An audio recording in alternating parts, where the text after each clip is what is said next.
Chapter 121. Tang Yu needed to cooperate with the Research Institute to produce 1,000 resistance agents in a short period of time. The work suddenly became heavy, and he had to completely suspend the research on the in vitro development technology of fertilized eggs. Scorching also called a team of 7 or 8 members that he trusted to help. Some of them were raising female mice pregnant with mice embedded with the healing gene of carrion beetles, and some were collecting blood from patients infected with PCIH virus as solvents. In short, the laboratory was very busy. In this case, Tang Yu planned to call Wen Yuan, the laboratory assistant who was in Gaia City at the moment, to help, because his in vitro development technology of fertilized eggs could not be shelved for too long. He needed to go to the ocean to investigate as soon as possible to obtain more experimental data. His intuition told him that he didn't have much time left. During the lunch break, Tang Yu sent a message to the lab assistant, but he didn't get a reply immediately. He didn't care much about it. He just went back to the lab to do experiments after lunch. However, as soon as he entered the lab, Tang Yu heard people from Scorching's team discussing current affairs. After listening carefully, he learned that not long ago, when Gaia City Lord Sahil was inspecting the Gaia City branch of the Research Institute, he was attacked by a researcher who had planned for a long time. Fortunately, someone blocked the gun for Sahil, which saved Gaia City from political turmoil. Tang Yu also heard clearly that the person who blocked the gun was his lab assistant Wen Yuan. When Tang Yu was too surprised to react, several people who were discussing the matter had already surrounded him, and said with exaggerated and angry expressions, "Professor Tang, you came at the right time. We were just discussing the assassination of Gaia City Lord. You didn't know that it was Scorching Jones's old forces who were counterattacking and planning such a thrilling assassination. This group of people is as disgusting as leeches. They set people to assassinate you, Professor Tang. And now they have made such a big scene. They don't even look at what the City of Science and Technology is like now. Can they not make trouble? That's right. Gaia City is in a mess now. The world is so difficult that no one can stay out of it." Listening to the condemnation and complaints of several researchers, Tang Yu's expression also sank slightly. Logically speaking, the old forces of Scorching Jones should have been uprooted by Sashir, and it is impossible for such a thing to happen again, unless someone borrowed Scorching Jones's name. However, the assassination of Gaia City Lord seems to be insignificant compared to the difficulties and dangers of Ashura City. This matter will soon be forgotten by the people of the City of Science and Technology. There is just one thing that makes him a little confused. If Gaia City Lord is really killed, will it really benefit the plotter behind it? At this moment, the people of the entire Science and Technology City are in a state of high sensitivity. Once the leader of Gaia City dies, the government will most likely fall apart and become ineffective within a period of time. The calculations of the people in power will definitely fail. They may even be used as targets for venting anger by the people who are interested in doing things. And they will directly point out that the other party is the murderer of the Gaia City Lord. On the surface, the new Gaia City Lord is in power. But in fact, he is at the center of the storm and has not gained any advantage. Instead, he will get into trouble, because this is not the best time for power change. Now everyone's attention is focused on Ashura City. Those who are calculating will not stand out and be the outlier at this moment. After thinking for a while, Tang Yu did not come up with any particularly useful conclusions, so he put the matter aside for the time being. He just sent a message to the lab assistant, asking him to reply to him in time after he recovered. In addition, he also contacted his acquaintances in the Gaia City Research Institute to inquire about the lab assistant's situation and asked them to help take care of him. Tang Yu was indeed frustrated that he could not get the lab assistant to come to help, but he was really short of manpower, so he thought of other ways. He planned to hire a layman to be a lab assistant. It was not that there was no one available in the institute, but he was afraid that the person assigned to him would take root in the institute for a long time and would easily have bad intentions. He needed someone who knew a little about research but had no foundation in the institute. In fact, such talents are hard to find. Anyone who enters a certain field for research will have more or less inextricable connections with people in these fields. After get off work in the evening, Tang Yu began to think about this matter, but his current attention is still on the production of batches of resistance agents. At this moment, he is facing a difficult problem. The period from the incubation to the growth of mice is between 2 to 3 months. If it is in the usual experiment, such a growth rate is not a big problem. But the situation in Azura City is very urgent, and the time seems too long. So the mice have to be treated for growth promotion in the experiment. The most frequently used method for biological growth promotion is to inject hormones. But considering that mice are an important material for making resistance agents, the method of injecting hormones is directly excluded. The problem now is to shorten the pregnancy period and growth period of mice, and not to cause any interference that could induce mutations. Tang Yu thought about it, and felt that it seemed that he could only use the experimental results of the particle flow he was studying. But that only targeted the development of fertilized eggs in vitro. And he didn't know if it would work on fertilized eggs developing in vivo. Regarding the particle flow experiment, the Institute also has special people conducting research on this. And the samples are also fungi collected from the 38th area. He inquired about some situations, and it seemed that there was not much progress at the Institute. It was still at the stage of promoting rapid cell division and development, and it had not yet reached the point of controlling the particle flow to hit wherever it was pointed. Thinking of this, Tang Yu couldn't help but fall into insomnia. He was so busy these 2 days that he stayed in the office, and he didn't have anyone to consult with. In fact, before the technology of fertilized egg in vitro development was fully mature, he didn't want some of the experimental results to be leaked out, because a series of unknown accidents caused by that might seriously interfere with his experimental progress. It was about 1 or 2 o'clock in the morning, and Tang Yu barely closed his eyes and fell asleep. But uneasiness swept over him, and he woke up again before 6 o'clock. He got up and opened the curtains. The sky was still gray and cloudless, but the unobstructed sky made the shadow of the moon only vaguely visible. Tang Yu packed up casually and went to the Research Institute building to have breakfast there. On the way, he habitually checked the news to see what new information had been added overnight that made people laugh or gasp. However, as soon as he opened a certain software platform for browsing news, the first piece of information marked in red instantly caught his eye, causing him to be surprised. The content was explosive for the entire city of science and technology.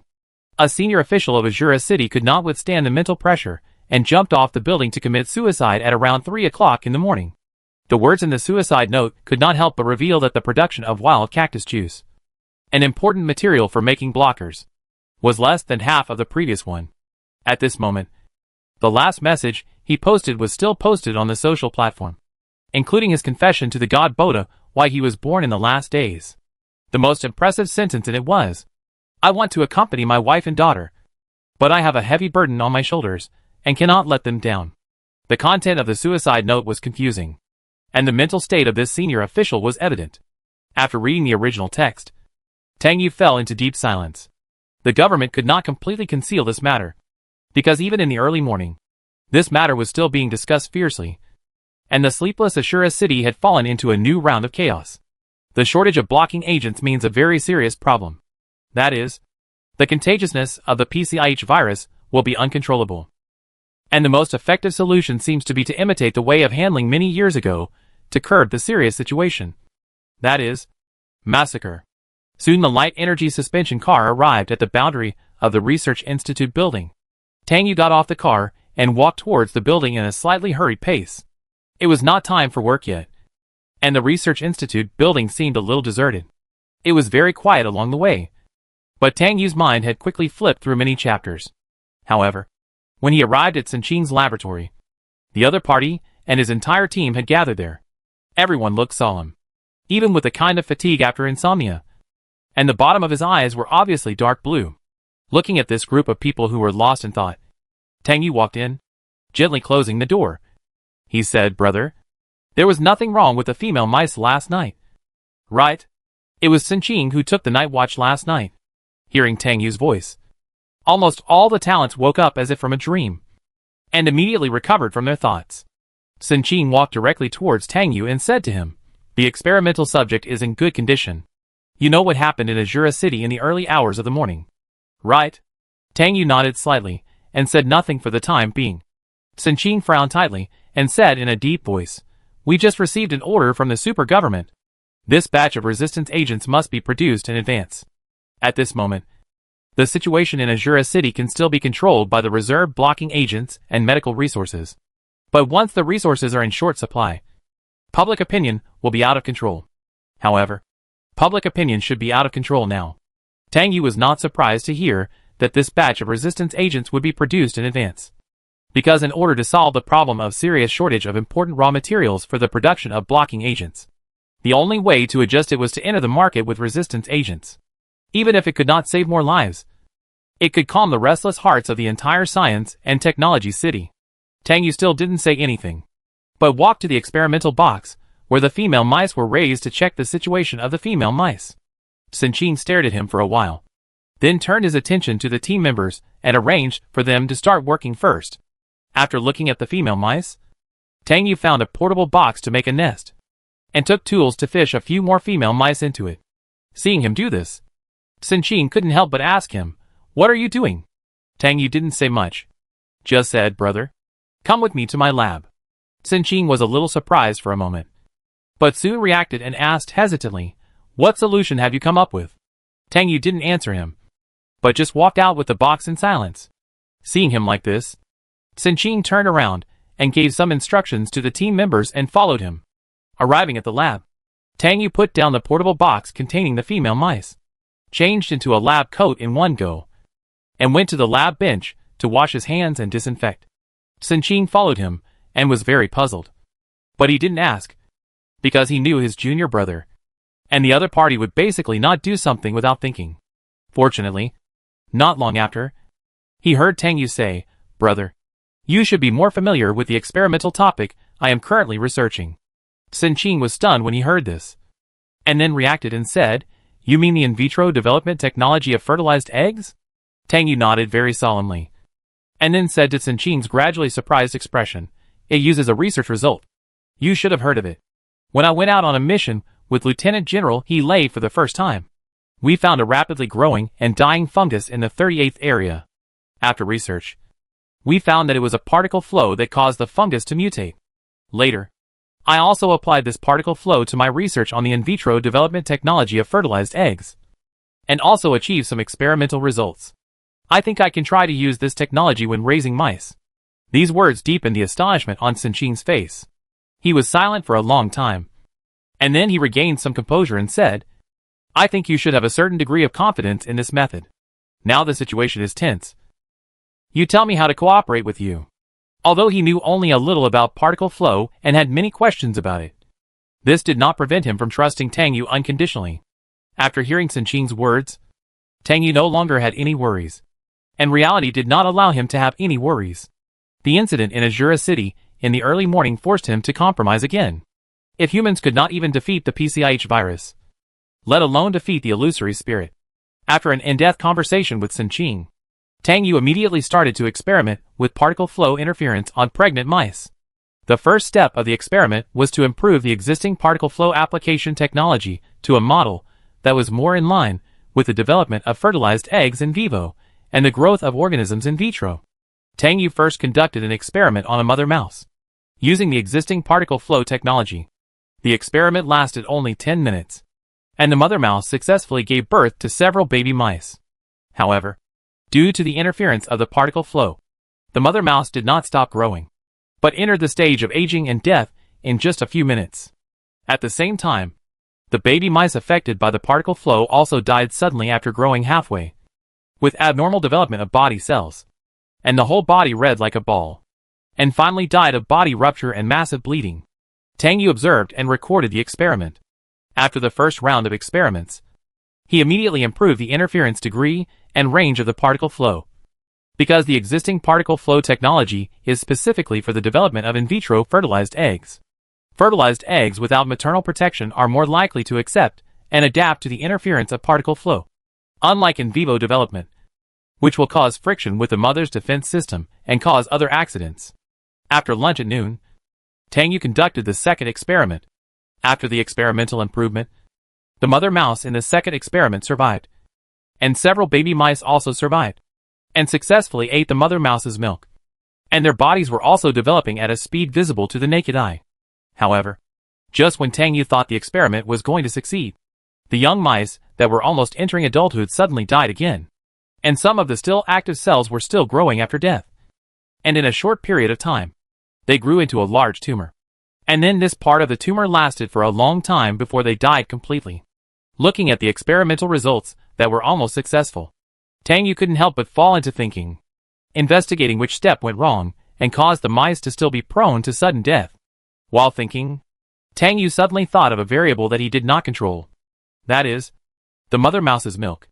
The mother mouse was disturbed by the particle flow, including the milk it produced. If the newborn mice continued to ingest this milk, it would break the balance of particle flow interference in the body, resulting in continuous and excessive exposure to particle flow, which would affect development. Because the young mice have already established the developmental tone of being disturbed by the particle flow in the mother mouse, they cannot be disturbed by the outside world. To deal with such a situation, artificial feeding is needed to replace the mother mouse's breastfeeding. But if the young mice are fed artificially, it will undoubtedly increase the workload of breeding mice, which is not conducive to the output of batch-resistant agent materials. In fact, if the fertilized egg in vitro development technology is completely successful, it will not be so difficult to produce batches of medicinal mice. Directly using fertilized eggs for cultivation can completely omit the work of the mother mouse. However, this experiment on mice is also a very useful clinical experiment for him. After thinking about it, Tang Yu came up with another idea. After the baby mice were born, they still sucked the mother's milk, but they used negative particle flow to interfere, to balance the series of problems caused by excessive particle flow interference in the baby mice. Tang Yu only had an idea about negative particle flow and proposed a theory, but he had not actually tested it. He originally planned to come back to practice after the mission was completed, but he was tripped by so many unexpected things. Now he can put it into practice in the experiment of the little white mouse. Soon Tang Yu was involved in a new experiment. Chapter 122. At about 9 o'clock in the evening, the experiment finally made some progress, and Tang Yu couldn't help but feel relieved when he was about to contact Sun Qing to come to his laboratory. The doorbell of the laboratory suddenly rang. Tang Yu looked at the door, thinking that it was a researcher who came to visit him. So he opened the door directly. Unexpectedly, the person who appeared at the door was Yi Lei, who had not met for a few days and had only contacted online. However, Tang Yu was not happy to see Yi Lei here at this time. On the contrary, a sense of worry was rising from the bottom of his heart, because Yi Lei's expression at this moment was a bit more heavy and serious than his usual coldness. "Why did you come here suddenly?" Tang Yu withdrew his gaze from him and hurried to the sink to wash his hands. Yi Lei relaxed his expression, walked in and gently closed the door. He first found a small table to put down the midnight snack he brought, then walked towards Tang Yu and replied, "It's still because of the Azura City incident." Tang Yu had guessed that this was the reason, but he just hummed lightly and said, "Is Admiral Freston okay now?" Yi Lei, who was standing next to him, was silent for a moment, and took a disposable dry towel to him, then hesitantly said, "The Admiral was injured before, although he recovered, but it also induced a genetic disease." Lu Su came back from Azura City and brought back the information that the Admiral needed to rest. But the current situation does not allow this. Tang Yu paused in his repeated hand-wiping action after hearing this. He was absent-minded for a second before replying. "Genetic disease. Indeed, it is a major hidden danger for people of our single bloodline. Admiral Freston should have been prepared for it." Yi Lei's expression became heavier, because he knew that the problem that occurred to Admiral Freston would also occur to Tang Yu one day. However, he did not continue the topic, but took out a small box from his military uniform pocket and handed it to Tang Yu. "This is what the Admiral asked Lu Su to bring to you when he came back." Tang Yu was a little surprised when he heard this, and his eyes fell on the small box in Yi Lei's hand. He was silent for a moment before taking the thing over, and then opened it without hesitation. However, what lay inside was something that was so familiar to him that it couldn't be more familiar. His mother's relic. The precious goose bone flute necklace.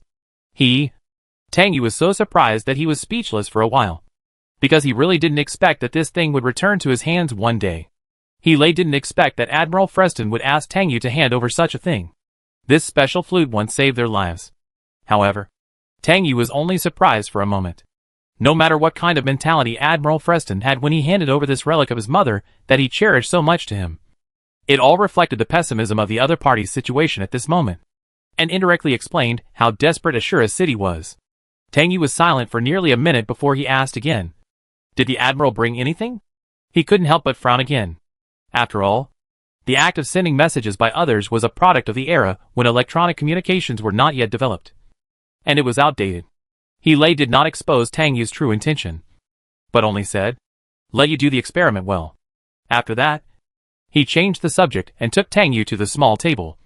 "Have some supper first. I've been too busy recently to keep an eye on your diet." Hearing this, Tang Yu relaxed his brows a little and nodded slightly. He put the small box into the pocket of his white coat and asked as he walked over, "I heard that every technology city has strengthened its defense. You have been helping to coordinate these things recently. Does the military have a practical response plan for the giantization of the carrion beetle? The post-war report of Ashura City should be very useful. And your combat data on the outbound mission." He pondered for a moment, told Tang Yu everything he could, and replied, "You also know that many weapons that could deal with scavenger beetles before are ineffective against giant scavenger beetles. At present, the military and the Research Institute are working hard to study giant scavenger beetles and weapons to deal with them. Now we can only hope that the next scavenger beetle attack will not come so quickly. Polaris City is still recovering at the moment, and Ashura City is even more of a mess." This made Tang Yu sigh helplessly. After a moment, he looked at Lei, but suddenly changed the subject and said, "When you have time, accompany me to the ruins of the end of the Century Yuan newspaper. It was destroyed by spirits, and mutated small scavenger beetles appeared there. I think we should go there to take a look." Lei had long been accustomed to Tang Yu's leaps in thinking, but he was somewhat surprised that he would make such a request. However, he did not say anything, but just nodded slightly and agreed to his request. "Did you find anything else?" he could not help but ask. Tang Yu pondered for a moment before saying, "Don't you think that the matter of the end of the Century Yuan newspaper is actually a warning bell for humans from the spirit? From the matter of the anthropomorphic evolution of the scavenger beetle. We have speculated that the spirit can control the scavenger beetle.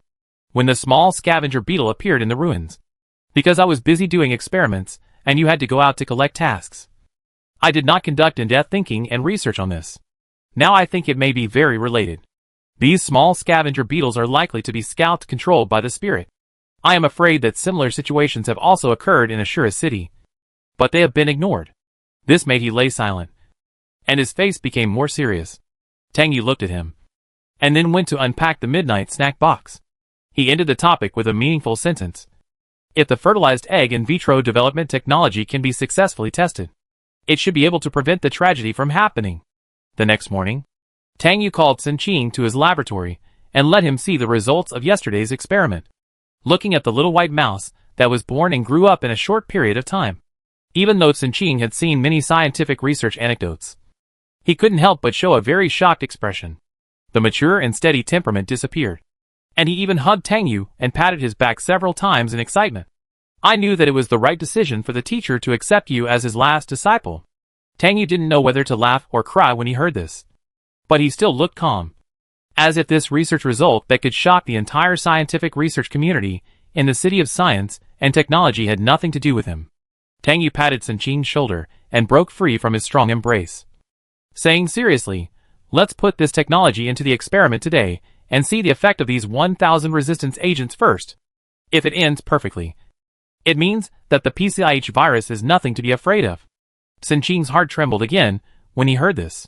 He had always been emotionally stable, but at this moment, his eyes were wet, just because of the upcoming miracle. He didn't say much, but also patted Tang Yu's shoulder and said a sonorous and powerful sentence. "I'll go gather the team." The action was almost as fast as thunder. In less than 3 days, the first batch of 1,000 batches of resistance agents were completed. When the super government, military and research institute executives were shocked. They were successfully delivered to the hands of the medical rescue team of Ashura City under the escort of the precision-armed starship cabin of Qiantian City. And according to the requirements, the reagents were injected into 1,000 uninfected people. Patients who had just been infected with the PCIH virus, patients with rejection reactions after surgery, and patients who had temporarily recovered. The experimental data was quickly transmitted back to Tang Yu and his team. There was no doubt that the mass production of the resistance agent was successful. There was almost no time to celebrate this gratifying result. The laboratory was again engaged in the intensive production of the resistance agent. This time, the production was no longer limited to the laboratory. The entire production process was directly copied to the production workshop of the affiliated research institute, and large-scale production was carried out with the help of machinery to meet the existing demand for resistance agents. Not long after, Another batch of resistance agents was shipped to Ashura City. The social chaos caused by the shortage of blocking agents suddenly subsided, and the problem of Ashura City was solved. The public opinion of the entire city of science and technology has once again undergone earth-shaking changes. Tang Yu was directly promoted to the throne of God. At this moment, he was the real savior of the city of science and technology, because he ended the era of blockers and officially opened the era of resistance agents. The PCIH virus will completely disappear from human life and become a history in textbooks. Even after a few days, the name of Tang Yu still stood at the peak of public opinion, especially the people of Ashura City, who never stopped praising him. However, no matter how much attention was paid to him, Tang Yu still looked unmoved by praise or disgrace. Because in his opinion, the praise and admiration from the people now were no different from the slander and insults he suffered when he was accused of being a spiritual parasite. After paying a little attention to public opinion, Tang Yu continued to devote himself to his experiment of in vitro development technology of fertilized eggs. He did not intend to participate in the mass resistance agent. His intuition told him that he needed to improve and implement the research of in vitro development technology of fertilized eggs as soon as possible. Dean Jiang contacted him and asked him to finish writing and publishing the paper on resistance agent as soon as possible to prevent the scientific research results from being preempted by others. Although everyone in the city of science and technology knew that this was his research result. However, Tang Yu just dealt with Dean Jiang in a hurry. Regarding the writing and publishing of the paper on resistance agent, it was not the right time. Tang Yu put the application for laboratory assistant on the agenda. Originally, he planned to go to Ashura City to visit Admiral Freston first. But this plan was directly rejected by the president after it was passed to the super government. The reason was that Ashura City was in the period of rectification and recovery at the moment, and there were good and bad people. Considering his current high popularity, it was not suitable to go there. Tang Yu didn't care about the president's explanation, but the fact that he was refused to visit Admiral Freston made him figure out some unusual things. The president represented the will of the political group of the super government. Admiral Freston was also a spiritual pillar of Ashura City at the moment, and was very popular with the people of Ashura City. This was beneficial to the Harris family, and it was also an opportunity for other families to expand their family that they could only encounter but not seek. Perhaps many families thought whether the Harris family would decline when Ashura City was in crisis. But things did not develop in this direction. Instead, Ashura City turned from bad to good, allowing the Harris family to fight a beautiful turnaround. The core figure in all these things is naturally him. He is assumed by everyone to be in the Harris family camp. In this way, he should be blocked from contact with Harris family members as much as possible. After thinking about this, Tang Yu was not too moved. Family struggles and political struggles have always been continuous. When one Delno family collapses, the next Delno family will naturally rise and carry out a series of twists and turns around it. It is very common. As long as no one stops him from conducting experiments on fertilized egg in vitro development technology. Any enemy is not an enemy.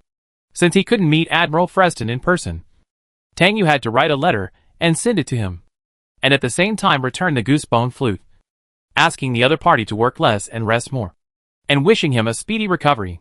After the events in Ashura City, he suddenly felt that some grudges and obsessions became insignificant. Chapter 123.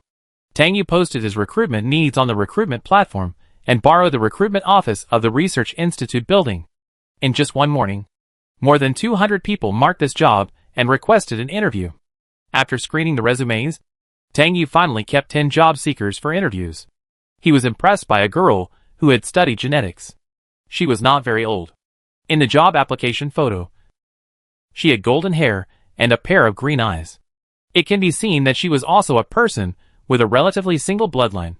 The other party was only 16 years old, and it involved a complex subject like genetics. She should also be a child with a very high IQ. She once studied at Dulin University in Kanshui City and dropped out due to health reasons. In general, she was a curious job seeker. In addition, he felt that this girl looked strangely familiar. Tang Yu put this girl last for the interview. When he finished interviewing the 9th job seeker, it was already time for lunch. However, he was not in a hurry to fill his stomach. Most of the people he had just interviewed were smart and smooth, and he had already classified them as those who would never be used unless he really couldn't find anyone. If none of the job seekers interviewed in the morning could be used, Then he could only continue to waste time looking for a needle in a haystack. After notifying the last job seeker in the waiting room to come for the interview, Tang Yu looked at the girl's electronic resume again. However, this time he found different information. The girl's current residence was actually from the Homeless Management Center of Xintian City, let alone why she, a person from Kanshui City, appeared in the Homeless Management Center of Xintian City. Her presence in the Homeless Management Center meant that she was alone and helpless. And she didn't even have an activity certificate. In this end times, if you want to travel freely around the world, the most important thing is the activity certificate. The method of obtaining an activity certificate is also very simple. That is, find a job, and then apply to the government for a house allocated according to the job. Then the employer will issue an employment certificate and go to the relevant government department for notarization.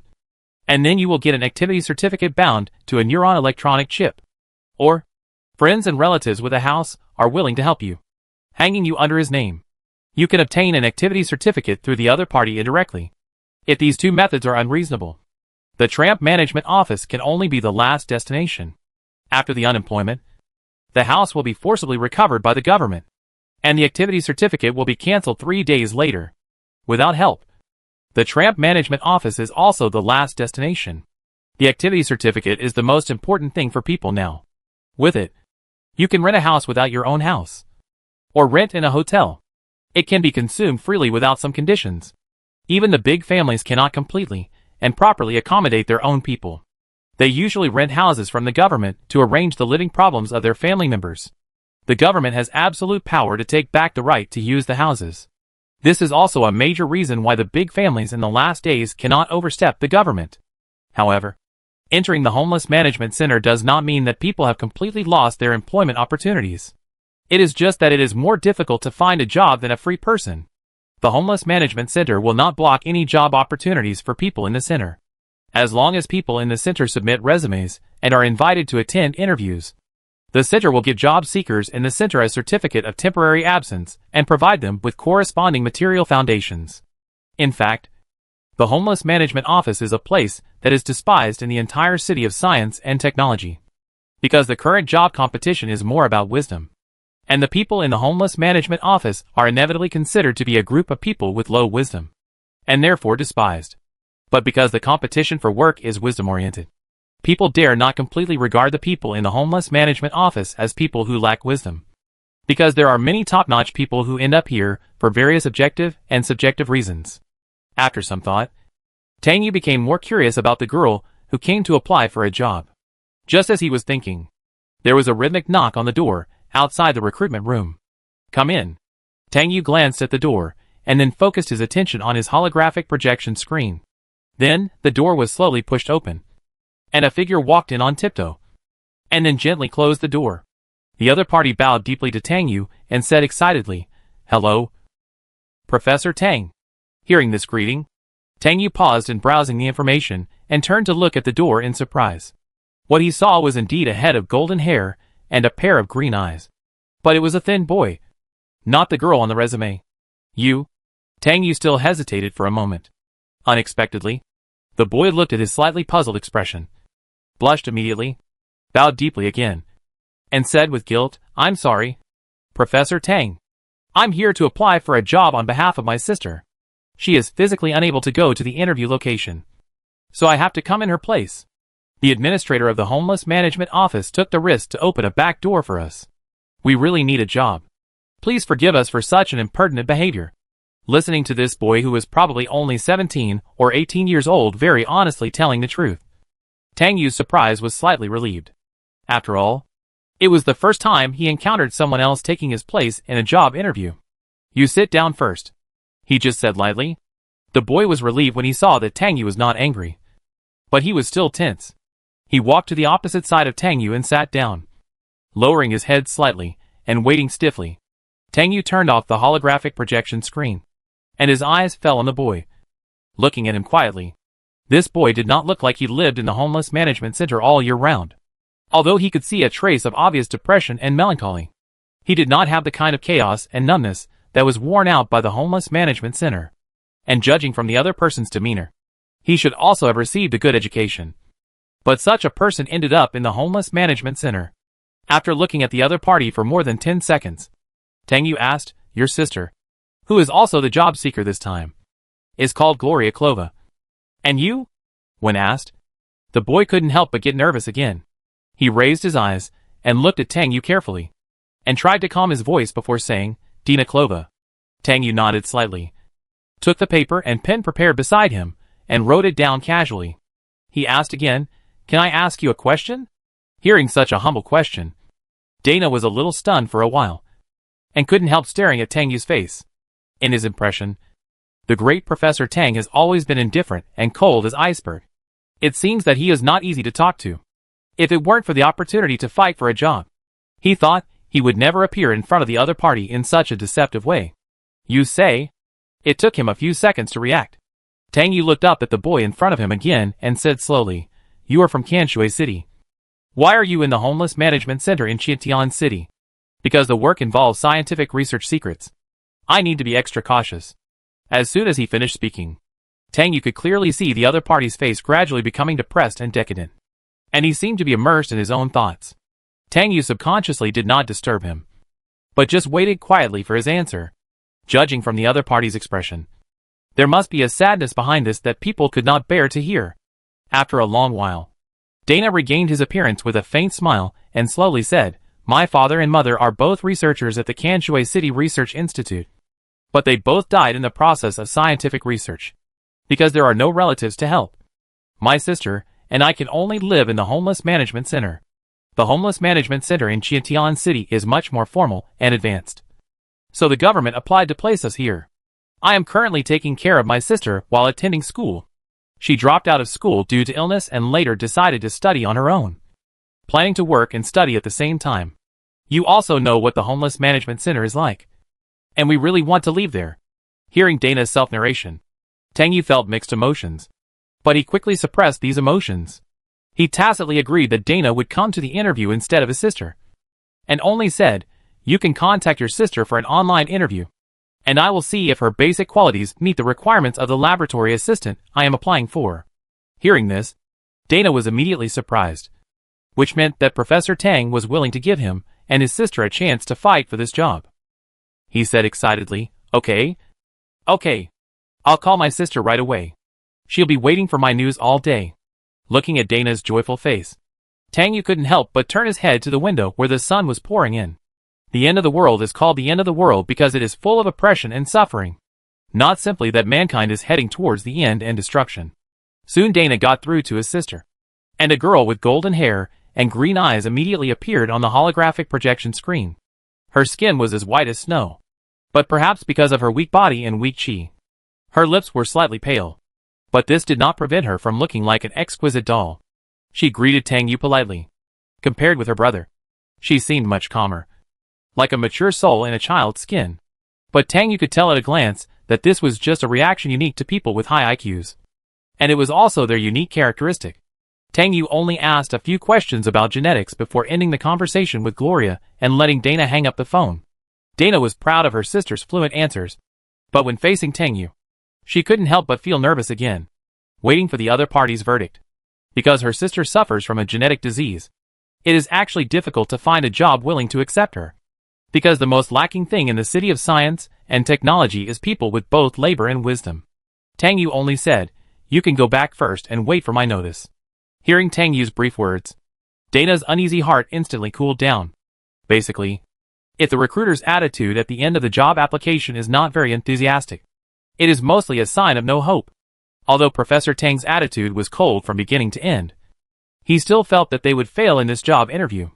Dana hesitated for a moment, wanting to speak again to fight for a chance, but thinking of the few advantages he and his sister had in this job application, he was speechless all of a sudden. Dana could only suppress his frustration and disappointment and left the recruitment room of the Research Institute building. Tang Yu looked at his slightly bent back as he left, feeling a little heavy, but he had already made up his mind about the candidate for this job application. After cleaning up the recruitment site, Tang Yu quickly went to the cafeteria to eat lunch, and then he got back to work. This afternoon, he was going to the first hospital to meet with the vice president he had already contacted, and to get the experimental materials of human fertilized egg frozen embryos provided free of charge by the hospital. It just so happened that He Lei was free this afternoon, so he could accompany him to the ruins of the Century Yuan newspaper. Chapter 124. Due to the characteristics of the newspaper itself, the headquarters site of the end of the Century Yuan newspaper is located at the junction of the inner and outer cities of Qiantian City. At this moment, it is completely blocked and ordinary people cannot go in directly to investigate. Tang Yu has applied to the super government and obtained approval to enter the site for investigation. After lunch, Tang Yu and He Lei met in the parking area of the Research Institute building and drove the light energy suspension car to the headquarters site of the end of the Century Yuan newspaper. In just 10 minutes, the light energy suspension car landed nearby, and the two people equipped with hovering devices got off the car and flew all the way to the main gate of the headquarters site. Because of the serious parasitic incident of spirits, the area around the headquarters of the end of the Century Yuan newspaper was also quiet. This quietness was like a muted video. Even if there were occasional passers-by passing by, they would suddenly become silent. Tang Yu quietly looked at everything around him. His expression was still so indifferent and calm. He Lei's face looked a little colder than before, and his eyes became alert and sharp. Since the small carrion beetles appeared here, the headquarters site has completely become a restricted area. Generally, people with nothing to do dare not approach here, and even sensitively feel that there are still spirits lurking in some buildings here, which may attack them at any time. Soon Tang Yu and his companions arrived at the main gate. After this place was abandoned, the super government initially only sent robot security guards to guard it. Later, the incident with the small carrion beetle occurred, and the super government specially sent 2 guards to guard it. However, in recent times, this place has been very peaceful. The 2 guards guarding here had long been notified that Tang Yu would come here. When they saw him coming with people, they greeted them politely and only asked him and He Lei to simply register and let them in. Their expressions were distant and polite, but Tang Yu could still sensitively perceive that they were confused about his behavior and had some kind of obscure gossip hidden under this appearance. Because spirits are undoubtedly a taboo in the city of science and technology, if it is not necessary to contact, such as the 2 guards, who are ordered to guard the ruins, must stay here. They should stay as far away from here as possible. Using spirits as a means to achieve a certain goal is something that only bold and smart politicians will do. Tang Yu drove the hovering device to fly forward slowly, and his eyes swept around from time to time. From the moment he entered here, he could clearly feel the difference between the ruins and the outside world. A pungent smell of disinfectant still permeated the air, but mixed in this smell was a familiar bloody smell, which was the unique smell of carrion beetles.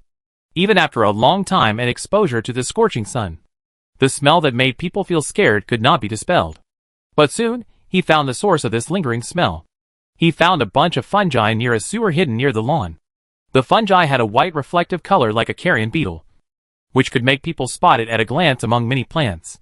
Approaching this bunch of fungi, you will find an amazing fact. Although the unique smell of carrion beetles is stronger, it is undeniable that the oxygen content here seems to be richer than other places around. He could clearly feel that breathing here was much smoother, and the feeling of lack of oxygen caused by the high temperature was relieved at once. Tang Yu was not specialized in fungal research, but he could still intuitively judge that this fungus should be a new and unfamiliar fungus, and it was closely related to the scavenging beetle. Today's research has shown that phytochemical scavenging beetles have the effect of improving the environment, so it should be beyond doubt that this fungus, with extremely high oxygen content, can be related to it. Tang Yu controlled the hovering device to land on the ground, put on a mask, and leaned over to observe the fungus. After staring for more than 10 seconds, he took off the backpack on his back without thinking, took out a small freezer and prepared to collect the fungal specimen. "Give me the bag." Seeing this, He Lei quickly moved closer to Tang Yu, bent over and held his backpack in his palm, and then warned him with great concern. "Be careful. You haven't taken any strict protective measures. What if it's poisonous?" Tang Yu said nothing, just handed the bag to He Lei, and when he took the small shovel in his hand to dig the fungus, he said to him, "It seems that there is a bottle of spore adhesive in the bag. Please spray it for me, in case the spores fly around when digging and cause respiratory infections." He Lei nodded, took out the spore adhesive as he said, and sprayed it around the fungus. Tang Yu took this opportunity to pick up the fungus with its roots, and quickly put it into the freezer. The mist-like spore adhesive sprayed in the air quickly fell to the ground, and the dense dust-like things on the adhesive could be clearly seen, which were spores. Why do you think this fungus appeared here? Judging from the number of spores, This fungus should have grown all over the ruins. But after just looking around, it seems that there are not many of these fungi. Tang Yu closed the freezer tightly.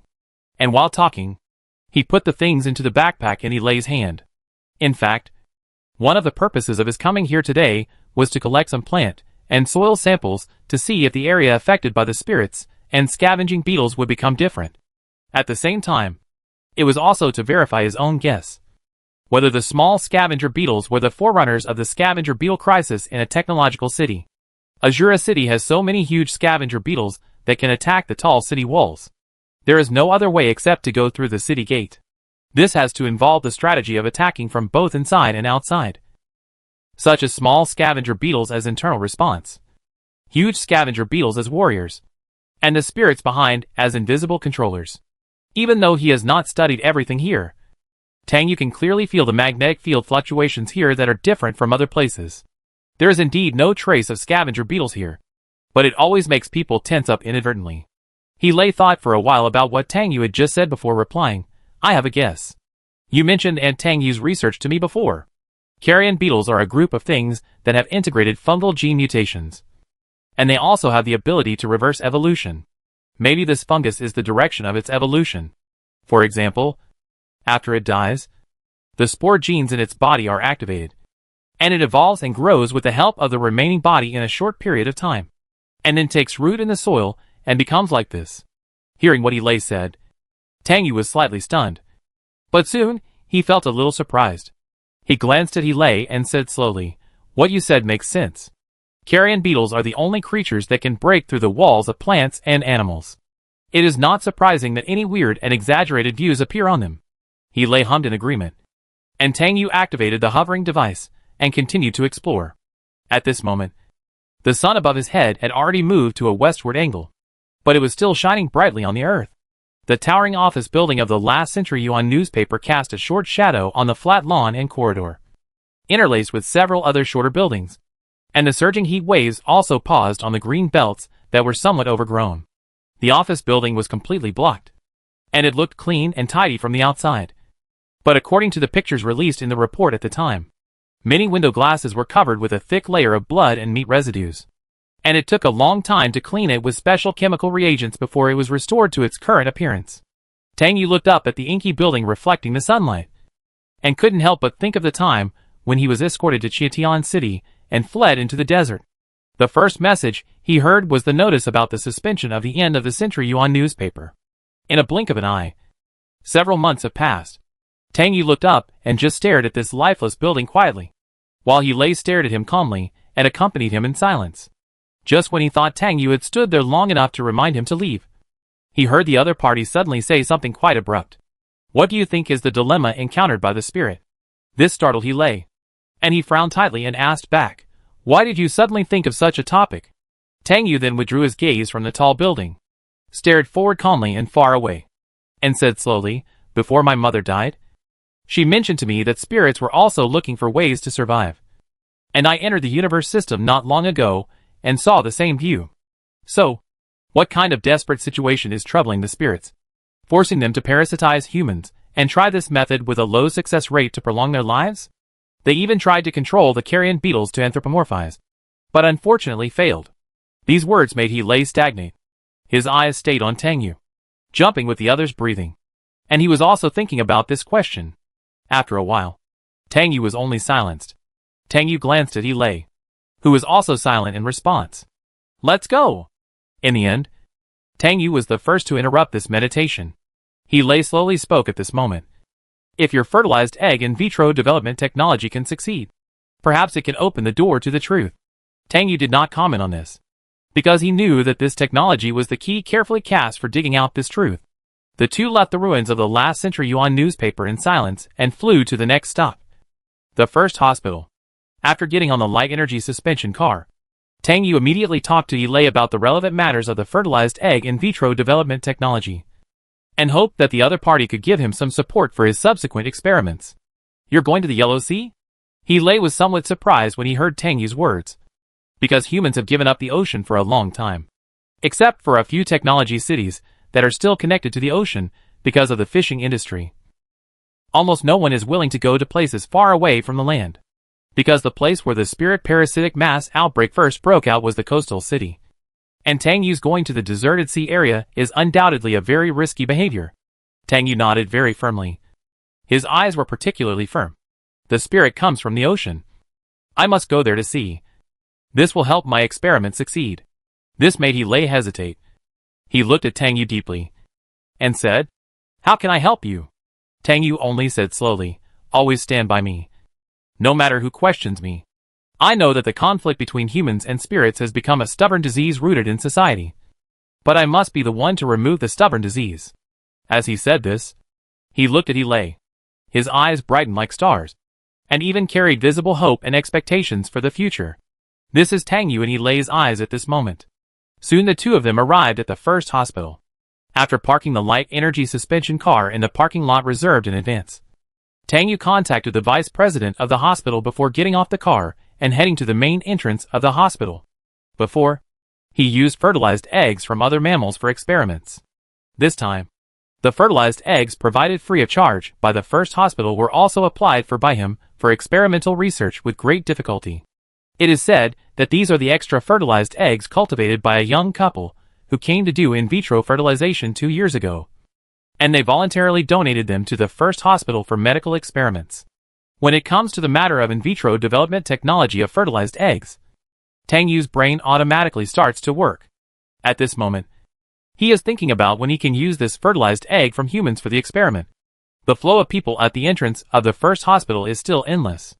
He Lei has to act as Tang Yu's eyes to watch the road for him, so that he won't accidentally bump into passers-by while wandering in the sky. However, when he was about to reach the main entrance, the crowd suddenly became agitated. Tang Yu's thoughts were immediately pulled back. Several men and women who didn't want to retreat bumped into him. He didn't have time to dodge for a while. Fortunately, He Lei reacted quickly and pulled him, narrowly avoiding the accident.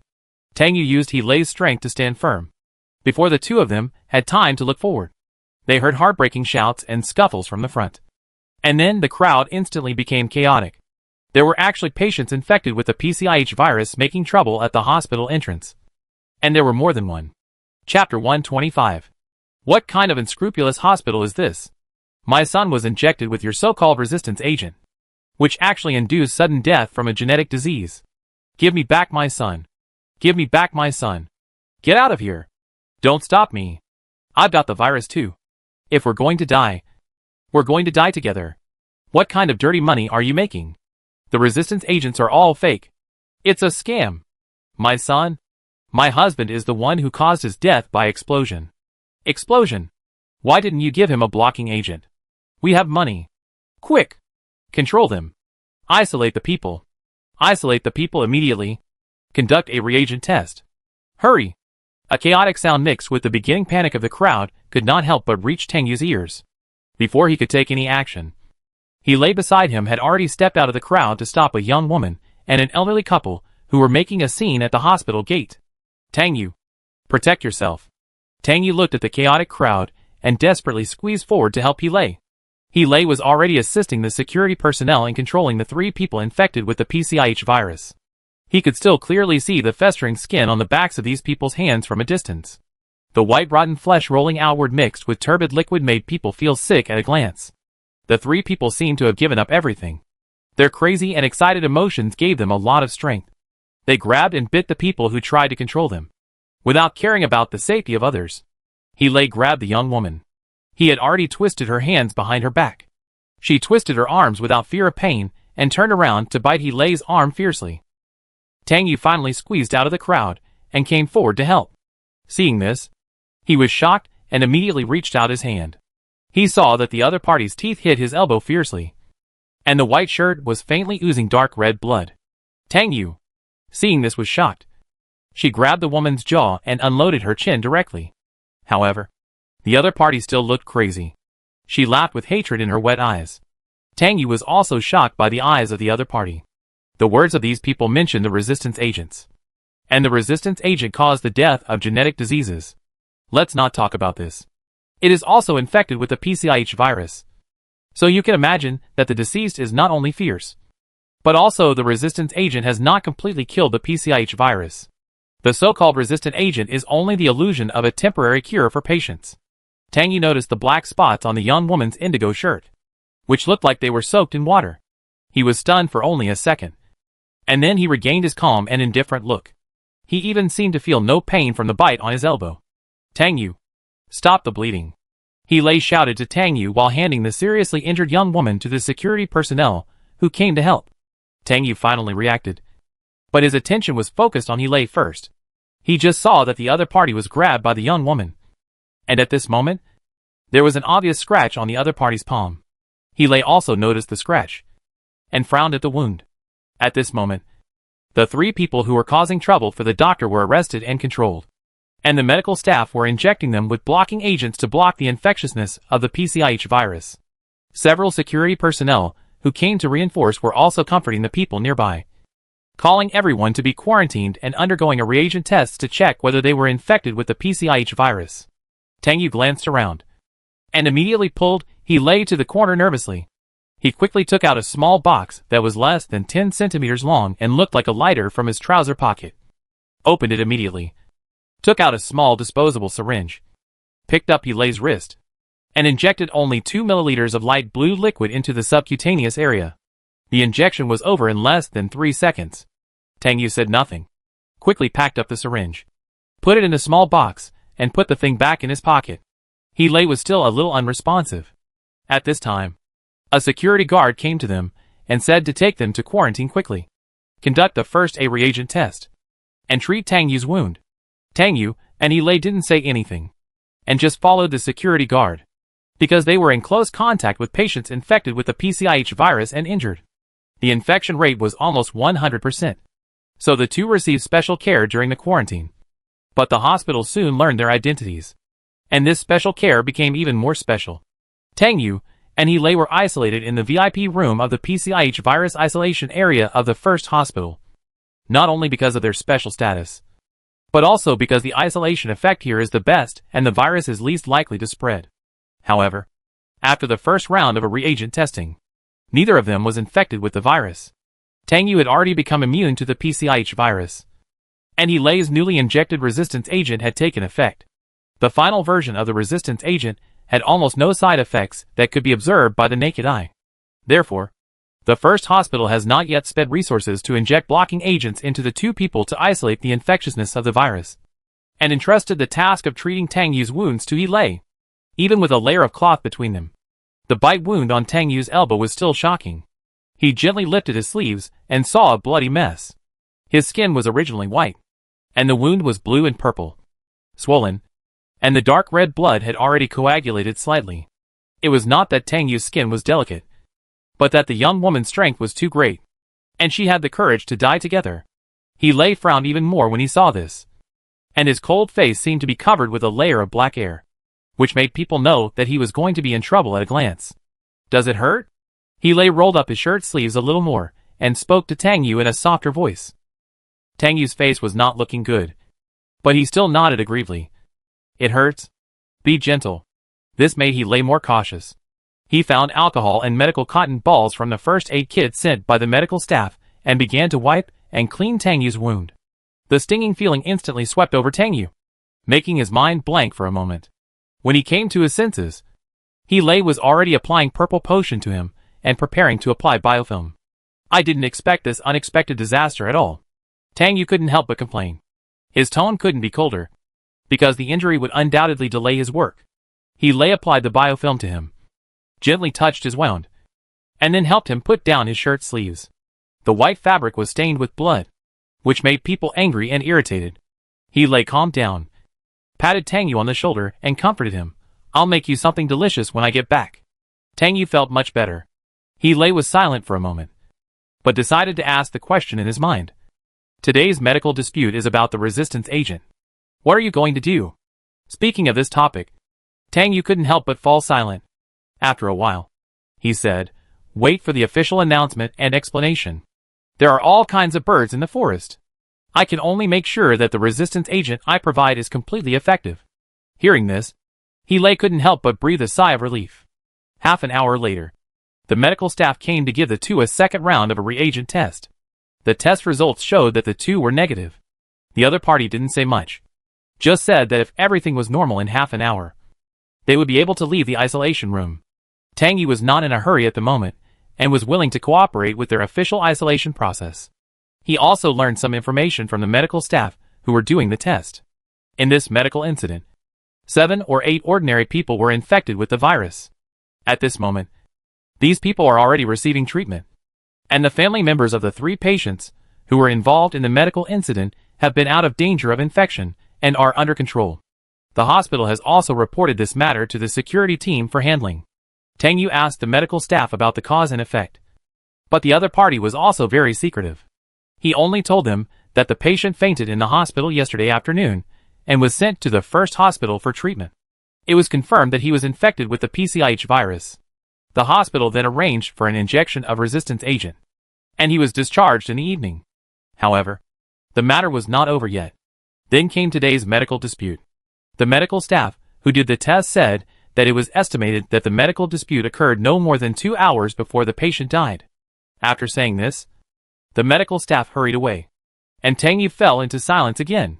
Seeing him like this, He brought up a new topic to divert his attention. About 6 years ago, you also injected me with an injection after the skin transplant surgery. Hearing this, Tang Yu couldn't help but withdraw his thoughts from the silence. His eyes fell on Helay's face, who looked a little solemn, and the other party also looked back at him. Tang Yu paused for a second before replying, "It is a reagent that can eliminate traces of infection, specially tailored for you." He stared at Helay, watching his expression change slightly, paused and continued to confess, "I'm always worried that such a day will come, because once a soldier is infected with the PCIH virus, he will lose his military qualifications, just like Mr. President. From Admiral Freston's loyalty to him, we can see that he used to be a very good officer." This made Helay reveal a trace of surprise, and his brows furrowed even more. After a long time, he whispered, "I asked you at that time, why didn't you say it? So that I misunderstood that you were using me as a test subject." Tang Yu was not surprised that Helay would say such a thing, because he had been reflecting on his actions in the past few years. At this moment, he did not hide anything and still confessed, "I am using you as a test subject, because I am the only one who has tried this eliminator. But I know you will be fine." At that time, I was already doing experiments on SDG of foreign proteins, and I had done experiments on myself. My mental state was not very sound, so it is normal for you to think I am crazy. Hearing this, Helay's heart tightened. He stared at Tang Yu tightly, and all kinds of complicated emotions surged in his heart. After about 10 seconds, he said in a hoarse voice, "This is why one of your eyes was blurred and the other was completely blind. And the neuron electronic chip was also damaged, right?" Hearing this, Tang Yu was immediately surprised, and then his face turned cold. However, before he could speak, Helay said, "No one betrayed you. I guessed it myself." Hearing this, Tang Yu could not help but fall into silence, and no longer looked at Helay, who had a complicated expression. Soon, he heard Helay slowly say beside him, "I also told you at that time, when I returned from that mission and just ended the quarantine, I was accidentally involved in the assassination of the Marshal and suffered a minor injury. At that time, I had a hunch that I might be infected with the PCIH virus because my body had not yet fully adapted to the environment in the city. And it turned out to be true. I was ready to retire, but you seem to be more fully prepared than me. In fact, when you get fat samples from me, I should predict some of the things that will happen next." Hearing Helay's words, Tang Yu's expression became heavier. After a while, he said dumbly under Helay's deep gaze, "I'm sorry. I really have a good idea. I haven't considered you. And I haven't considered you. I haven't considered you. Feel, including."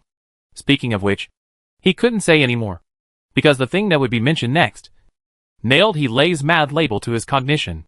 Even if he wanted to come now, he felt that his young actions were full of adventure. However, Helay understood his words immediately, and thought of the incident that caused the relationship between the two of them to break down. After the incident, Admiral Freston happened to find out about their relationship and stopped it. At that time, for Tang Yu's future, he did not plan to repair this relationship. Soon after, Tang Yu's conflict with the Admiral reached its peak, and he left Qiantian City and went to Gaia City.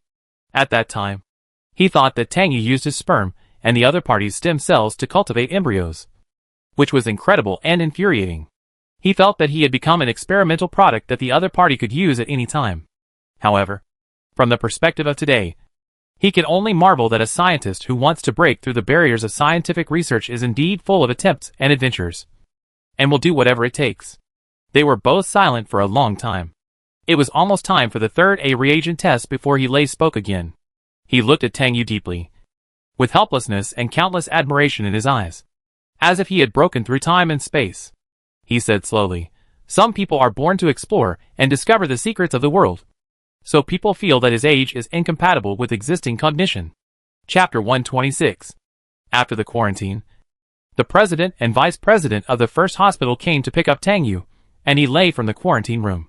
And they spoke a lot of words, with an apologetic and humble attitude. Tang Yu and he were relatively silent, and just told them to handle the matter well.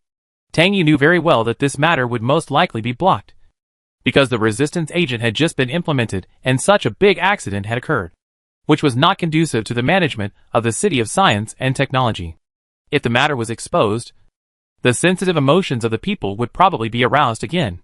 After taking the fertilized egg embryo from the vice president, Tang Yu and he left the first hospital. Tang Yu still returned to the laboratory to study and observe the samples collected today at the ruins of the end of the Century Yuan newspaper. In the evening, he sent a message to Dana, who came to help his sister interview in the morning, saying that he would personally go to the Qiantian City Homeless Management Center to see the siblings tomorrow, and then decide whether to hire them. Dana seemed to have been waiting for a message from Tang Yu. Almost 2 seconds after Tang Yu sent the message, he replied, "Professor Tang, thank you for giving us this opportunity." Tang Yu just glanced at the message and turned off the holographic projection screen, then packed up and went home to rest. His wound had recovered almost completely after a few hours of the potion, but the pain left on the skin had not yet dissipated, and a persistent dull pain still invaded him. Not long ago, he searched online about the medical disturbance in the first hospital today, and the internet was still calm. There were many witnesses at the time, and even 30 or 40 people were taken to quarantine, but still no news was revealed. Of course, some people mentioned the medical disturbance on the internet, but the words were not heard, and no waves were stirred. He continued to be busy. He hurried back in the evening to make dinner for Tang Yu, and then went back to the military building. After Admiral Freston was transferred, he took over part of the other party's work after being promoted to lieutenant general. At this moment, he was still running in the new work. Moreover, after the resistance agent entered the market and gradually replaced the blocking agent, the task of going out to collect will also be cancelled. The long-established Marine Exploration Battalion also faces the trouble of transformation. All these need he to arrange and deal with. The next morning, Tang Yu continued to do experiments in the laboratory. It was about 10 o'clock when he tidied up and prepared to go to the Qiantian City Homeless Management Center. Just as he was about to go out, the doorbell rang. Tang Yu looked in the direction of the door. After a pause, he opened the door. It was his senior sister Song Ai who came in. "Junior brother, I heard about what happened to you in the first hospital yesterday. Are you okay?" Song Ai almost rushed in, looking at Tang Yu and pounced on him, frowning as if she wanted to eliminate the disaster for him. But her temperament was still so lively and unrestrained. Tang Yu quickly stopped the senior sister, who seemed to be quite irrelevant, and replied, "I'm fine." Song Ai steadied herself, stared at Tang Yu from head to toe, and her eyebrows, which could have killed a fly, relaxed a little. "I'm glad you're okay. I also learned some inside information." She hesitated to speak, and Tang Yu glanced at her sideways, but didn't say anything more. Seeing him so calm, Song Ai's originally nervous mood was relieved a lot. She smiled again, slapped Tang Yu on the back, and said in a relaxed tone, "I knew that nothing could stop you, and I was worrying about you." But even so, the worry in her eyes was still condensed in her pupils, which could be seen clearly. There was a problem with the resistance agent, not to mention that there were many links involved. But there was no doubt that the first person to be attacked was Tang Yu, who made the resistance agent. It was really hard to describe how he was wronged after doing a good thing. However, Song Ai did not dwell on this topic for long. Seeing Tang Yu dressed in a more formal shirt and suit, she couldn't help asking him, "Where are you going?" Tang Yu did not hide anything and said bluntly, "The Homeless Management Center." Hearing these words, Song Ai's expression was obviously surprised. And then it became a little difficult to understand. She asked again, "What are you going there for?" Tang Yu replied, "I applied for a laboratory assistant from the Homeless Management Center. I will go to see the situation and decide whether to hire him or not." Hearing this, Song Ai couldn't help but sigh, then fell silent. After a few seconds, she smiled and said, "The applicant is really lucky. Generally, few people will give jobs to people in the Homeless Management Center. Many people think that ordinary people don't have jobs. So how can they leave jobs to people who are assumed to be redundant by society?" Tang Yu just hummed lightly, adjusted his sleeves, and went to put on the hovering device. Song Ai followed him and asked him directly with a sly smile, "Junior brother, can I go with you?" Tang Yu asked back indifferently, "What are you going there for?" "I heard that accidents are prone to happen in the Homeless Management Center." Song Ai pouted her lips and started to act like a spoiled child, coaxing Tang Yu, "What's the big deal? I've seen a lot of things. And I've been to a homeless management center before. So I'll just treat it as a revisit." This immediately attracted Tang Yu's attention. He looked at Song Ai in confusion, waiting for her explanation. He had never known that senior sister Song Ai had such a life experience. Song Ai still had a smile on her face, as if she didn't care. And she said, "In fact, if my sister and I hadn't been adopted by the Song family, we would have lived in the Homeless Management Center until we graduated and found a job. The environment there was very bad, and we would have been locked up there if it wasn't a school day. Of course we don't lack money. The government's welfare is enough for us to live. But we have to face the terrifying and depressing lifelessness in the Homeless Management Center. When I was 5 years old, my parents died in an accident in a heavy industrial area outside the city. No relatives were willing to take us in, so we had to go to the Homeless Management Center." Listening to Song Ai's calm and casual narration of her unknown past, Tang Yu's mood became more complicated and heavy. After a long silence, he could only stand up and pat her shoulder to comfort her. There is a sentence in the Avatamsaka Sutra called "The past has been destroyed. The future has not yet arrived. And the present is empty. Everything will go as you wish." This made Song Ai laugh suddenly, and teased, "I don't understand your great principles, but I am very happy now. The experience of the Homeless Management Center has always been a wake-up call for me to strive for progress. And it was also the tragedy at that time that made me invincible now." Tang Yu nodded, and Song Ai's eyes were filled with admiration. He didn't say anything, but asked her to go out with him. "If you go to the Homeless Management Center, have you written an application to get a pass?" Song Ai muttered to Tang Yu as they walked. Tang Yu replied impatiently, "I wrote it, and it should be usable when you get there. What about you?" Song Ai snorted proudly and said, "I have a long-term pass. I often go to the Homeless Management Center to find elderly volunteers for my research. So I said, I am very familiar with the place." Tang Yu was silent for a moment, then said, "That's not a revisit to the old place." Song Ai smiled and brushed off the topic. However, Tang Yu still underestimated Song Ai's familiarity with the Qiantian City Homeless Management Center. When he arrived at the door, Song Ai almost ignored him and ran to the security room to chat with the 2 staff members guarding the place. He also took a handful of spiced melon seeds from them. The Qiantian City Homeless Management Center is located on the edge of the outer city. It occupies a large area because it has to accommodate millions of people at the same time. When you approach here, you will see densely packed buildings as high as 40 or 50 floors, lined up one by one, without considering any light or ventilation, just trying to make the most effective use of the land. Some people describe this place as a crowded ant nest. However, the buildings on the ground are just the tip of the iceberg of the Homeless Management Center. The Homeless Management Center has another nickname. That is, Underground City. As the name suggests, underground is the main place where people who enter the Homeless Management Center live. Just like a group of moles living underground, every city of science and technology has a Homeless Management Center. People who have no jobs, cannot be assigned houses, and cannot obtain activity certificates are sent here. People here also enjoy the benefits given by the government. But it is difficult to get out of this cage. Some people have lived here from birth to death because of mediocrity. The only opportunity to leave here is not to find a job and rely on the help of reliable relatives and friends, or to catch up with a once-in-a-lifetime opportunity to fill a vacancy, such as the reconstruction of Ashura City after the war. Dana and his sister were lucky not to be assigned to live in the underground city. Tang Yu followed Song Ai and quickly found the address given by Dana. They lived on the 3rd floor of a tall building. It was neither high nor low, but there was only less than 20 square meters of space. In order to prevent fire, the Homeless Management Center does not have a private kitchen. All meals are provided by the canteen.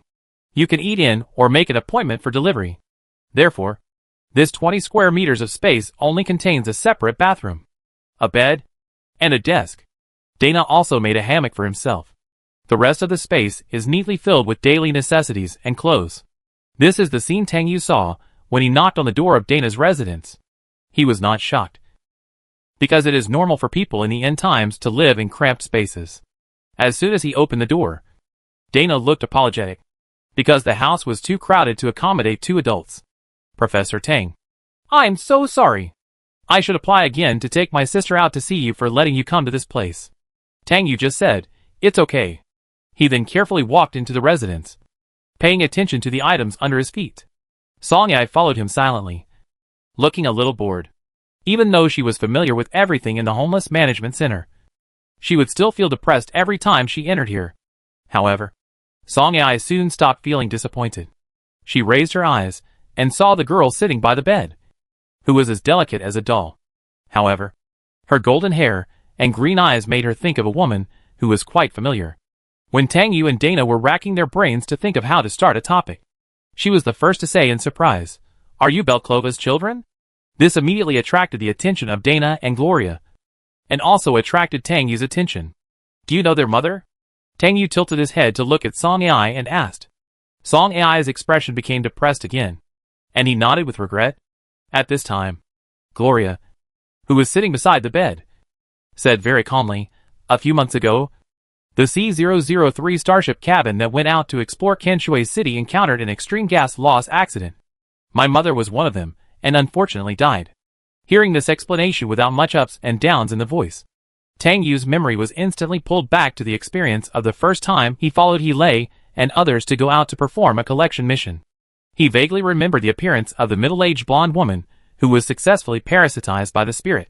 Gloria actually looked very similar to her, especially in her face shape and eyes. Chapter 127. Come to the lab tomorrow to work. It was less than 3 minutes after arriving here, and Tang Yu spoke to finalize the result of this trip. This made the 3 people around him fall into surprise. Song Ai turned around and looked at Tang Yu in confusion, with what's going on in her eyes. Dana stared at Tang Yu blankly, and didn't know what to say for a while. Even the calm Gloria couldn't help but frown slightly. Why? Gloria still asked, even though she really wanted to get this job as a laboratory assistant. The employer's hasty decision did make her a little suspicious. The other party didn't even pay attention to the disease she suffered from. Tang Yu's expression barely changed. He just replied calmly, "No reason." Then he looked at Dana and said, "Apply to leave the Homeless Management Office and go to my lab to get my employment certificate. Then apply for a house and go through the procedures to leave the Homeless Management Office." Dana then reacted. His expression of bewilderment and surprise suddenly turned red because of excitement. "Professor Tang, thank you so much." Tang Yu just nodded slightly and accepted Dana's thanks. Song Ai looked at Tang Yu even more incredulously, and asked hesitantly, "Is it over?" Tang Yu still just nodded slightly, which made Song Ai speechless. But after thinking about it carefully, it seemed to be in line with the other party's style of doing things. Don't use people if you doubt them, and don't doubt people if you use them. However, at this time, Gloria spoke again. "Did you decide to recruit me because of our mother?" This made Tang Yu and Song Ai look at her. She continued, "The C-003 starship cabin received assistance from the collection team. You were also on that mission. You should have seen my mother. Did she leave any last words?" This made Tang Yu's pupils shrink. For a moment, he didn't know how to answer. From the official announcement, the 2 children only knew that their mother died in a sudden extreme weather. They didn't know that the other party was parasitized by a spirit and was successfully parasitized by the spirit. And the other party is still alive now. It should be imprisoned in the special prison of Qiantian City. Perhaps the materials for making a batch of resistance agents were taken from the other party. After a few seconds of tug-of-war, Tang Yu finally chose to remain silent. Dana suppressed his emotions, looked at Tang Yu and then at Gloria, and whispered, "Sister." The official report said that when Lieutenant General He Lei and his team went to rescue, there was only 1 survivor left, and the others were even dead. Professor Tang could not give us a better answer. After hearing this, Gloria just hummed quietly, and then said, "Thank you, Professor Tang." Tang Yu glanced at the two siblings, and finally nodded silently. The recruitment was soon completed, and the next morning, Gloria reported to Tang Yu's laboratory. Gloria's genetic disease is serious, but not serious either. She can't stand for a long time, and often has to rely on a wheelchair to complete her daily life. A big reason why she dropped out of school and studied on her own is because using a wheelchair to go to school seriously affected her learning rhythm and easily attracted criticism. Gloria, who had just arrived at Tang Yu's laboratory, was still calm and indifferent. She was not curious about the new laboratory that was different from the school laboratory. Nor did she ask too much about Tang Yu's previous work. She just asked about Tang Yu's current research topic and progress. Tang Yu did not ask Gloria to do any difficult experimental assistance for the time being. He just gave her the data from the previous experiments for comparison and analysis and organized them into document tables for future editing of papers. Soon Tang Yu was involved in a new round of in vitro development experiments on primate fertilized eggs, having experience in using particle flow to cultivate mice when making resistance agents. Tang Yu decisively gave up the requirement of compressing the development time this time, and only planned to develop the fertilized eggs into infants, and then subadults in the shortest possible time. About 3 days later, a white-faced capuchin monkey cub was formed in the culture container. It was no longer than a palm, curled up in the nutrient solution, and the translucent membrane wrapped around it rose and fell with the heartbeat. The placenta rooted in the container wall had already shown signs of falling off and shrinking, which meant that this experimental subject had passed the development and birth stage and entered the growth stage. Such an experimental scene undoubtedly shocked Gloria. When she sorted out the experimental data for Tang Yu, she already felt that such an experiment was incredible enough and violated the principles of biological evolution. However, when she saw this scene in person, she felt that it was unreal. But she could not deny that it was not true. In a word, Gloria's cognition was refreshed. Therefore, Gloria was more silent when she worked for Tang Yu. She would only say a few more words to Tang Yu in a light-hearted atmosphere when her brother Dana came to pick her up from work every day. She felt that she should need some time to adapt to Professor Tang's laboratory. 2 days later, the white-faced capuchin monkey in the culture container had grown to a size of about 30 centimeters and was close to adulthood. Tang Yu arranged for it to undergo a resuscitation experiment, a way he envisioned of awakening a living body with a magnetic field. In his experimental conception, a similar method was needed to cultivate a body for a spirit. He needed to use the magnetic field of a spirit to cultivate a body that matched the spirit. But he had not yet obtained a complete magnetic field for the spirit. This is also the reason why he wants to go to the Yellow Sea. He wants to go to the coast to collect the magnetic field of the spirit body. It is relatively far away from the human science and technology city, and the possibility of encountering the spirit body there is greater. Under Gloria's slightly nervous and expectant eyes, Tang Yu connected the magnetic field transmitter to the culture container. The magnetic field data of the white-faced capuchin monkey is easy to obtain. The predecessors who studied this animal before have obtained these data. He directly borrowed them in this experiment. The magnetic field was turned on. In just a few seconds, the white-faced capuchin monkey in the container began to twitch its body, and its black and white hair also floated in the solution with the trembling of its body. The instruments around the container were constantly recording the vital signs of the white-faced capuchin monkey.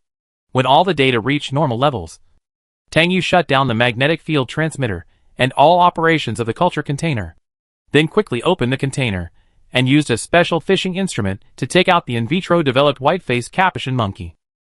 Gloria was sitting in a wheelchair, holding an experimental box with a thick layer of absorbent white towels in it. Tang Yu quickly put the little monkey full of biological miracles in it. The white towel quickly absorbed the culture fluid on its hair, and it began to make a faint cry. "Professor Tang, this is successful?" Gloria held the experimental box, watching the familiar creatures gradually come alive inside, and her shocked expression actually began to turn into caution. Tang Yu's eyes fell heavily on the little monkey, and after suppressing some unspeakable joy, he looked like a mentor in front of Gloria, and said seriously and earnestly. Hearing this, Gloria's caution completely disappeared, and a smile appeared on her calm face. She looked at Tang Yu, then at the little monkey, and said softly, "Professor Tang, this is simply a miracle. Time seems to have condensed locally and produced fruits. Tang Yu hummed again, without further comment, and only said to her, "In 2 minutes. You go feed it, and observe its condition. Then do genetic screening on it to see what invisible genetic defects the organisms cultivated in vitro will have. And then make up for them one by one according to the data, and improve the experiment." Gloria nodded actively, and took on this task very happily. And then said, "What should we name it?" Hearing this, Tang Yu finally couldn't help but reveal a hint of tenderness in his eyes. His voice became much lighter, and he said, "Why don't you name it? I'm not good at doing these things." This made Gloria's smile widen. She did not refuse Tang Yu's proposal. She thought about it and said, "It is the first organism cultivated using the in vitro development technology of fertilized eggs. Let's give it a common name of Foster. What do you think, Professor Tang?" Tang Yu nodded almost without thinking and agreed. "I think it's very good and appropriate." Gloria also nodded in agreement, and quickly drove the wheelchair to feed the little monkey its first food. Gloria was very careful, and quickly settled the little monkey Foster. Tang Yu took a short rest, and immediately devoted himself to the review of the experimental process. He made a systematic summary and conclusion. Before he knew it, it was time to get off work.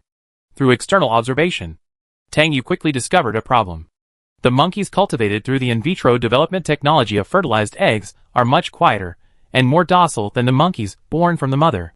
They are either eating, observing, or taking a nap. Considering that white-faced capuchins are social creatures and their cubs are dependent on their mothers, he thinks that this may be because Foster lives alone. So he plans to find a monkey group for him to join tomorrow and observe what will happen. Dana unexpectedly did not come to pick up Gloria on time today after work. So Gloria observed Foster again and controlled the instrument to render Foster's genetic map to prepare a table for comparison with the genetic data of normal white-faced capuchins. Not long after, the laboratory doorbell rang. Gloria thought it was Dana, so she quickly opened the door. Unexpectedly, a beautiful face with a bit of solemnity appeared at the door. Tang Yu looked at the door with the movement, but was a little surprised when he saw who was coming. "Suzy? Why are you here?" Suzy at the door couldn't help but smile. She pushed the door open and walked in, bowing slightly to Tang Yu. "Professor Tang, I'm sorry to bother you." "It's okay." Tang Yu took a look and retracted his gaze, and walked to the sink to wash his hands. Gloria didn't know Suzy. She nodded and greeted him, then drove the wheelchair outside very tactfully, and said to Tang Yu, "Professor Tang, I'll call my brother." Tang Yu nodded and let her go. The door was closed by Gloria, and Suzy stood at the door for a few seconds before walking towards Tang Yu. "Professor Tang, can you do me a favor?" Tang Yu was startled by Suzy's pleading and helpless tone, and hurriedly asked her, "What happened?" At this moment, Suzy's expression looked so sad, and her eyes were wet involuntarily. Seeing this, Tang Yu's heart sank, and he waited for a reply from the other party. After about 10 seconds, Suzy sorted out her emotions and said to Tang Yu relatively calmly, "I'm pregnant." But, hearing this information, Tang Yu was also stunned. He really didn't expect Suzy to come to him because of this matter, but he had guessed the second half of what she didn't finish. Suzy calmed down again, and then continued, "But I happened to be on a mission when I was pregnant. It goes without saying how dangerous that mission was, and I knew nothing about it before, which resulted in this pregnancy not meeting the pregnancy criteria at all." Tang Yu knew what Suzy wanted to say. The environment of the mission was so bad that it would harm ordinary people and produce unexpected side effects. Not to mention pregnant women. In this case, the fetus would most likely be deformed unless it could be identified in time for gene interference correction. After a moment of silence, Tang Yu slowed down his voice and said, "How can I help you?" Hearing this, Suzy's face with a bitter smile showed a glimmer of hope. She was silent for a few seconds, and seemed to have made a great determination before she said, "Since things have come to this point, I don't want my pregnancy to be known. I hope Professor Tang can help me have an abortion." However, after saying this, her tone became hasty again. "Also, I heard that you are studying the technology of in vitro development of fertilized eggs. If Suzy's first sentence was within Tang Yu's expectations, but the last sentence that he didn't finish completely surprised him. Suzy hoped that he would help her with experiments. This also means that Suzy is willing to pin her slim hope on his experiment, which has not yet been fully successful, for the sake of the child's chance of survival. "You really planning to do this?" At this moment, Susie couldn't hold back her sobs any longer. Seeing this, Tang Yu hurried to the small table beside her and brought her a tissue box. He took out a few tissues and handed them to her silently. After a long while, he heard Susie choking and saying, "I don't plan to get married. But I also cherish the child who suddenly came. I really don't want to give up on her. Maybe it's her destiny to have this disaster so that she can be reunited with me as a mother." This made Tang Yu think of Susie's ex-fiancé Jean Shi. For a moment, why Susie must keep this child seemed a little confusing. But Tang Yu didn't ask her anything. After thinking about the feasibility for a few minutes, he agreed to her. "I will arrange a non-invasive surgery for you tomorrow to remove the fertilized egg gestational sac to interfere with development." "How long have you been pregnant?" Hearing Tang Yu say this, Susie relaxed a little, wiped her tears, and quickly replied, "About 1 month and 20 days. Tang Yu just hummed lightly. Susie quickly adjusted her mood and bowed deeply to Tang Yu again. "Professor Tang, thank you so much." Tang Yu just shook his head gently and told, "Go home and have a good rest tonight." Susie nodded heavily. She smiled brightly, looked at Tang Yu with gratitude and turned to leave the laboratory. Gloria had been waiting at the door and met Susie, who was leaving. Susie smiled politely at her and left in a hurry. Gloria was slightly lost in thought when she saw her able to control the hovering device steadily and with a handsome figure. Just as she was in a daze, a familiar figure just walked out of the corner in the distance. Gloria's mind was pulled back, and she saw Dana driving the hovering device towards her in a hurry. "Why are you waiting outside?" Seeing Gloria waiting at the door, Dana suddenly felt a little distressed.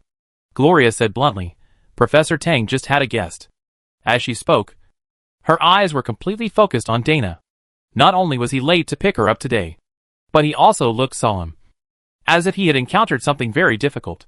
She frowned slightly and asked directly, "What happened to you?"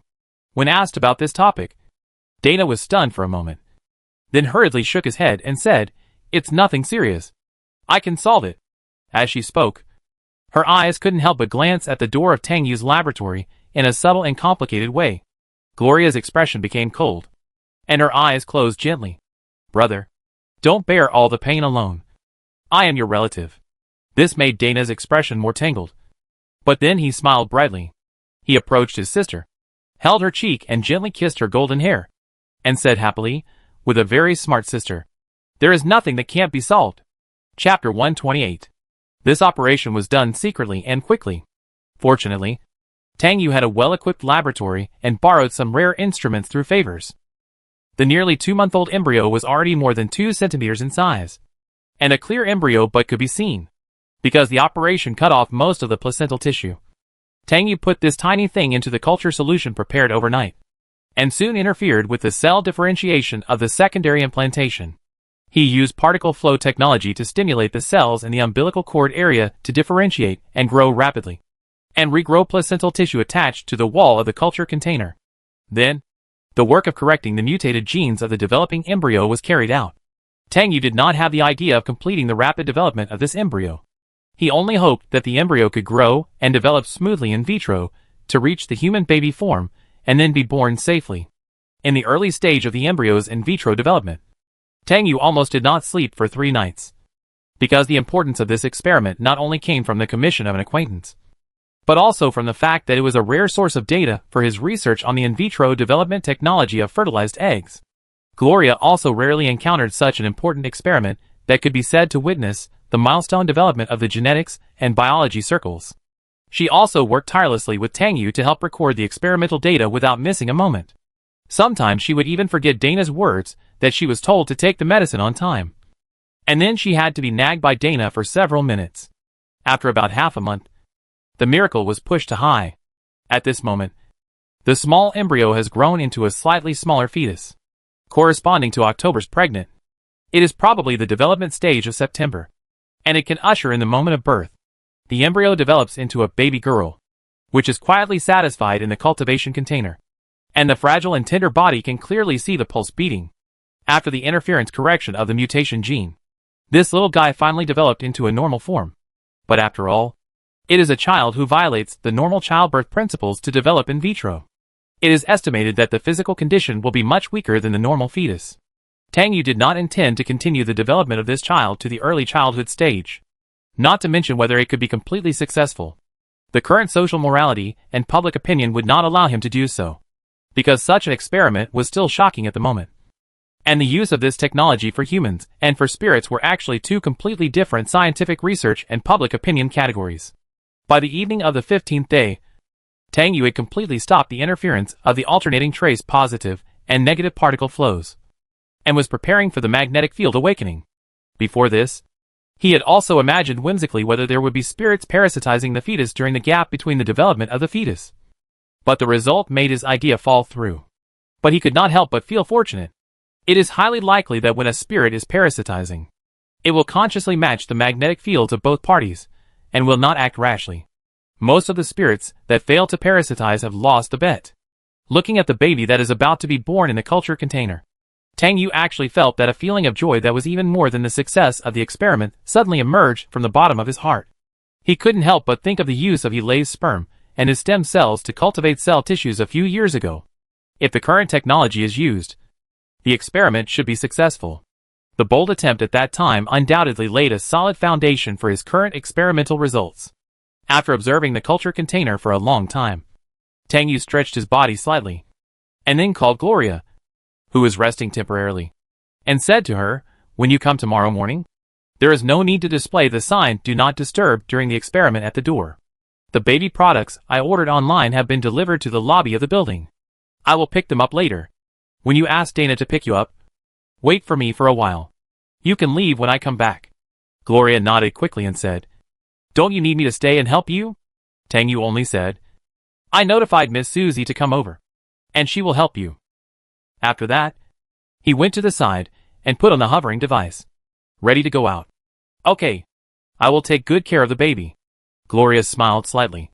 "By the way, I want to go see Foster later. Although it can be integrated into the population, it should still look forward to our visit every day." "Okay." After that, Tang Yu flew to the door and left the laboratory. Tang Yu notified Susie yesterday and asked her to come to the laboratory tonight to visit her child who had grown to the infant stage. Of course, he also told Yilei about this matter. The two of them will come together tonight and help him take the child out of the culture container. It took only a dozen minutes to get the baby supplies, and soon Tang Yu returned to the laboratory. When he entered the door, Dana was already inside, and was huddled in front of the culture container with Gloria to look at the baby that was about to be born. Gloria was usually calm and taciturn, but now she became talkative in the field of her study and research. This was not the first time Dana saw the child in the culture container, but he was still shocked every time he saw it, because it was almost different every day. He still remembered that the child he saw yesterday was much smaller than now, and not as energetic and lively as now. Tang Yu ignored the two people in front of the culture container, and went to the small table to open the express box. He took out the unfamiliar things inside, and piled them on the table. From time to time, he looked at the instructions for use, and then frowned in confusion. Tang Yu felt that the situation was more difficult than he had imagined. Unconsciously, Gloria stopped talking, and Tang Yu's attention was distracted by them. He looked back and saw that Gloria had popped up a holographic projection screen to search for some information, and was looking at it intently, while Dana was looking around. Tang Yu wanted to call Gloria and Dana to help, but after thinking about it, he decided not to. In the end, he decided to wait until Yilei came to deal with these unfamiliar things. Yilei should know more about these objects than he did. All he could do now was probably to put the absorbent towels that would be used later in the sterilizer for disinfection, and adjust the high-temperature-proof biological smart neck ring for the baby to a correct parameter. Thinking of this, Tang Yu simply popped up the holographic projection screen and prepared to send a message to Yilei. However, at this moment, a sense of danger suddenly stimulated his brain, causing him to subconsciously turn his body sideways. At that moment, a sharp needle tip pierced the air from where his right shoulder was originally, and a colorless transparent liquid was spurted out. At this moment, Dana was standing behind him with a ferocious look, and made this assassination move with a sense of determination. Almost at the moment of dodging, Tang Yu quickly jumped up and slashed Dana's arm, holding the syringe with a knife. Taking advantage of the other party's pain, he twisted his hands behind his back and pressed him to the ground. "Who ordered you?" Tang Yu's voice was unusually cold at this moment, not to mention his indifferent and cold face. Dina was in a numb daze at this time, and he didn't seem to want to struggle. The movement of the two people immediately attracted Gloria's attention. She saw her brother being pressed to the ground by Tang Yu, and heard the very stern questioning, and her pupils shrank in fear. "Brother, what's going on?" Gloria panicked. She wanted to drive the wheelchair forward, but was shot back by Tang Yu with a cold eye knife. She was so scared that she stopped and dared not move. No matter how calm she was on weekdays, she was just a 16-year-old girl at this moment, and she had never seen the cruel thing called assassination. After about 4 or 5 seconds, Dana on the ground finally responded. He struggled slightly, but what was more worrying was his almost desperate and crazy laughter. The whole laboratory was filled with his terrifying voice. Tang Yu pressed him tightly, but he clearly saw his face in tears while laughing. "Who ordered you?" Tang Yu asked again.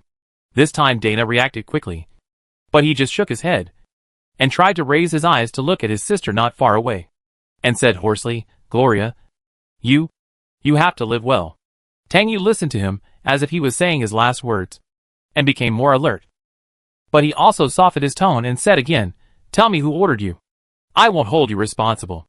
He knew that Dana couldn't have assassinated him for no reason, unless he was bribed or threatened. Given Dana's character, it was undoubtedly the latter, and his weakness was also obvious. That is, his sister who depended on him for life.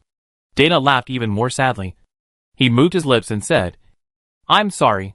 Then he fell into silence, seeing that he was very uncooperative. Tang Yu had to give up the selfish desire to deal with the matter privately, flicked open the holographic projection screen, and called the police. Professor Tang. Gloria could only watch all this happen in front of her. However, just when Tang Yu was busy reporting the situation in the laboratory to the guard team, Dana suddenly struggled hard and pushed Tang Yu, who was pressing him down. Tang Yu was caught off guard by the push, but the other party did not attack him again, and did not even get up, but just raised one arm and sucked on the wrist with his lips. After seeing Dana's actions, Tang Yu was shocked and immediately rushed over to stop him. But it was too late. Dana's expression suddenly became painful. His whole body twitched and convulsed, and in just a few seconds, his body became silent. "Brother? Brother!" Seeing this, Gloria suddenly stood up from the wheelchair and walked out. But she soon fell down. But her strong will still drove her to crawl forward. Tang Yu looked at the scene in disbelief, with a lot of information surging and boiling in his mind. Perhaps Dana did not intend to kill him as required, but had long planned to choose to kill himself to end this threat without any resistance.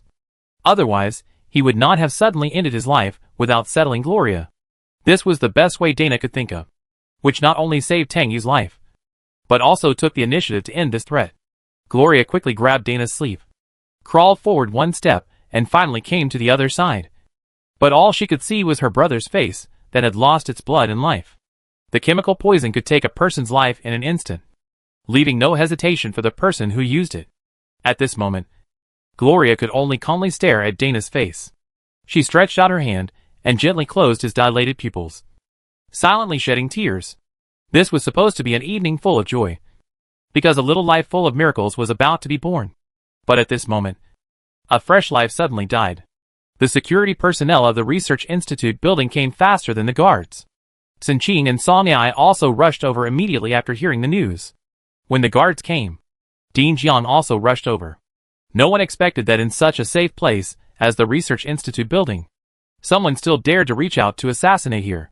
This matter was completely hidden from the outside, but the top leaders in the political and scientific research circles had already exploded. But because the person involved had committed suicide and many related clues were wiped out, the murderer behind this became a complete mystery. Less than an hour later, Tang Yu's laboratory returned to silence again. Dana's body was dealt with, and Tang Yu also drove out the security team members who wanted to take Gloria away and wanted to question him about the incident, including Scorching, Song Ai, and Dean Jiang, who cared about him. Gloria was completely in a state of confusion and numbness at this moment, just sitting upright in the wheelchair, still so elegant and quiet, but she couldn't help but reveal a dead air. Tang Yu sat quietly at the small table, lowering his eyebrows. After a long while, he didn't look at Gloria specifically, but just asked her directly, "Has anyone come to see you brothers and sisters recently?" Gloria calmly turned her gaze to Tang Yu. The tears on her face had dried. She slowly said, "No. That was at school," Tang Yu said with certainty. Gloria was silent. After a long while, she suddenly said, "My brother told me that our mother is not dead. I thought he missed her too much. But now I think there may be many things worth pondering." This made Tang Yu's tense spirit startled again. How many people could know that Belcroix was still alive? Tang Yu finally remained silent. Gloria tried to stand up from the wheelchair, but her legs were weak, and she fell back into the seat. At this time, the doorbell of the laboratory suddenly rang, quickly and rhythmically, and Tang Yu immediately heard who was outside the door. He quickly stood up and pressed the button to open the door, and then ran directly to the door. At this time, a figure suddenly rushed in from outside the door, and at the moment the door closed, he hugged him fiercely regardless of anything. Tang Yu felt he lay solid in warm embrace, and his tense heart gradually became loose. But a feeling of sadness suddenly surged into his heart. Tang Yu moved his lips and murmured in a low voice, "He lay. In less than half a year, several people around me have died. I am like a plague god."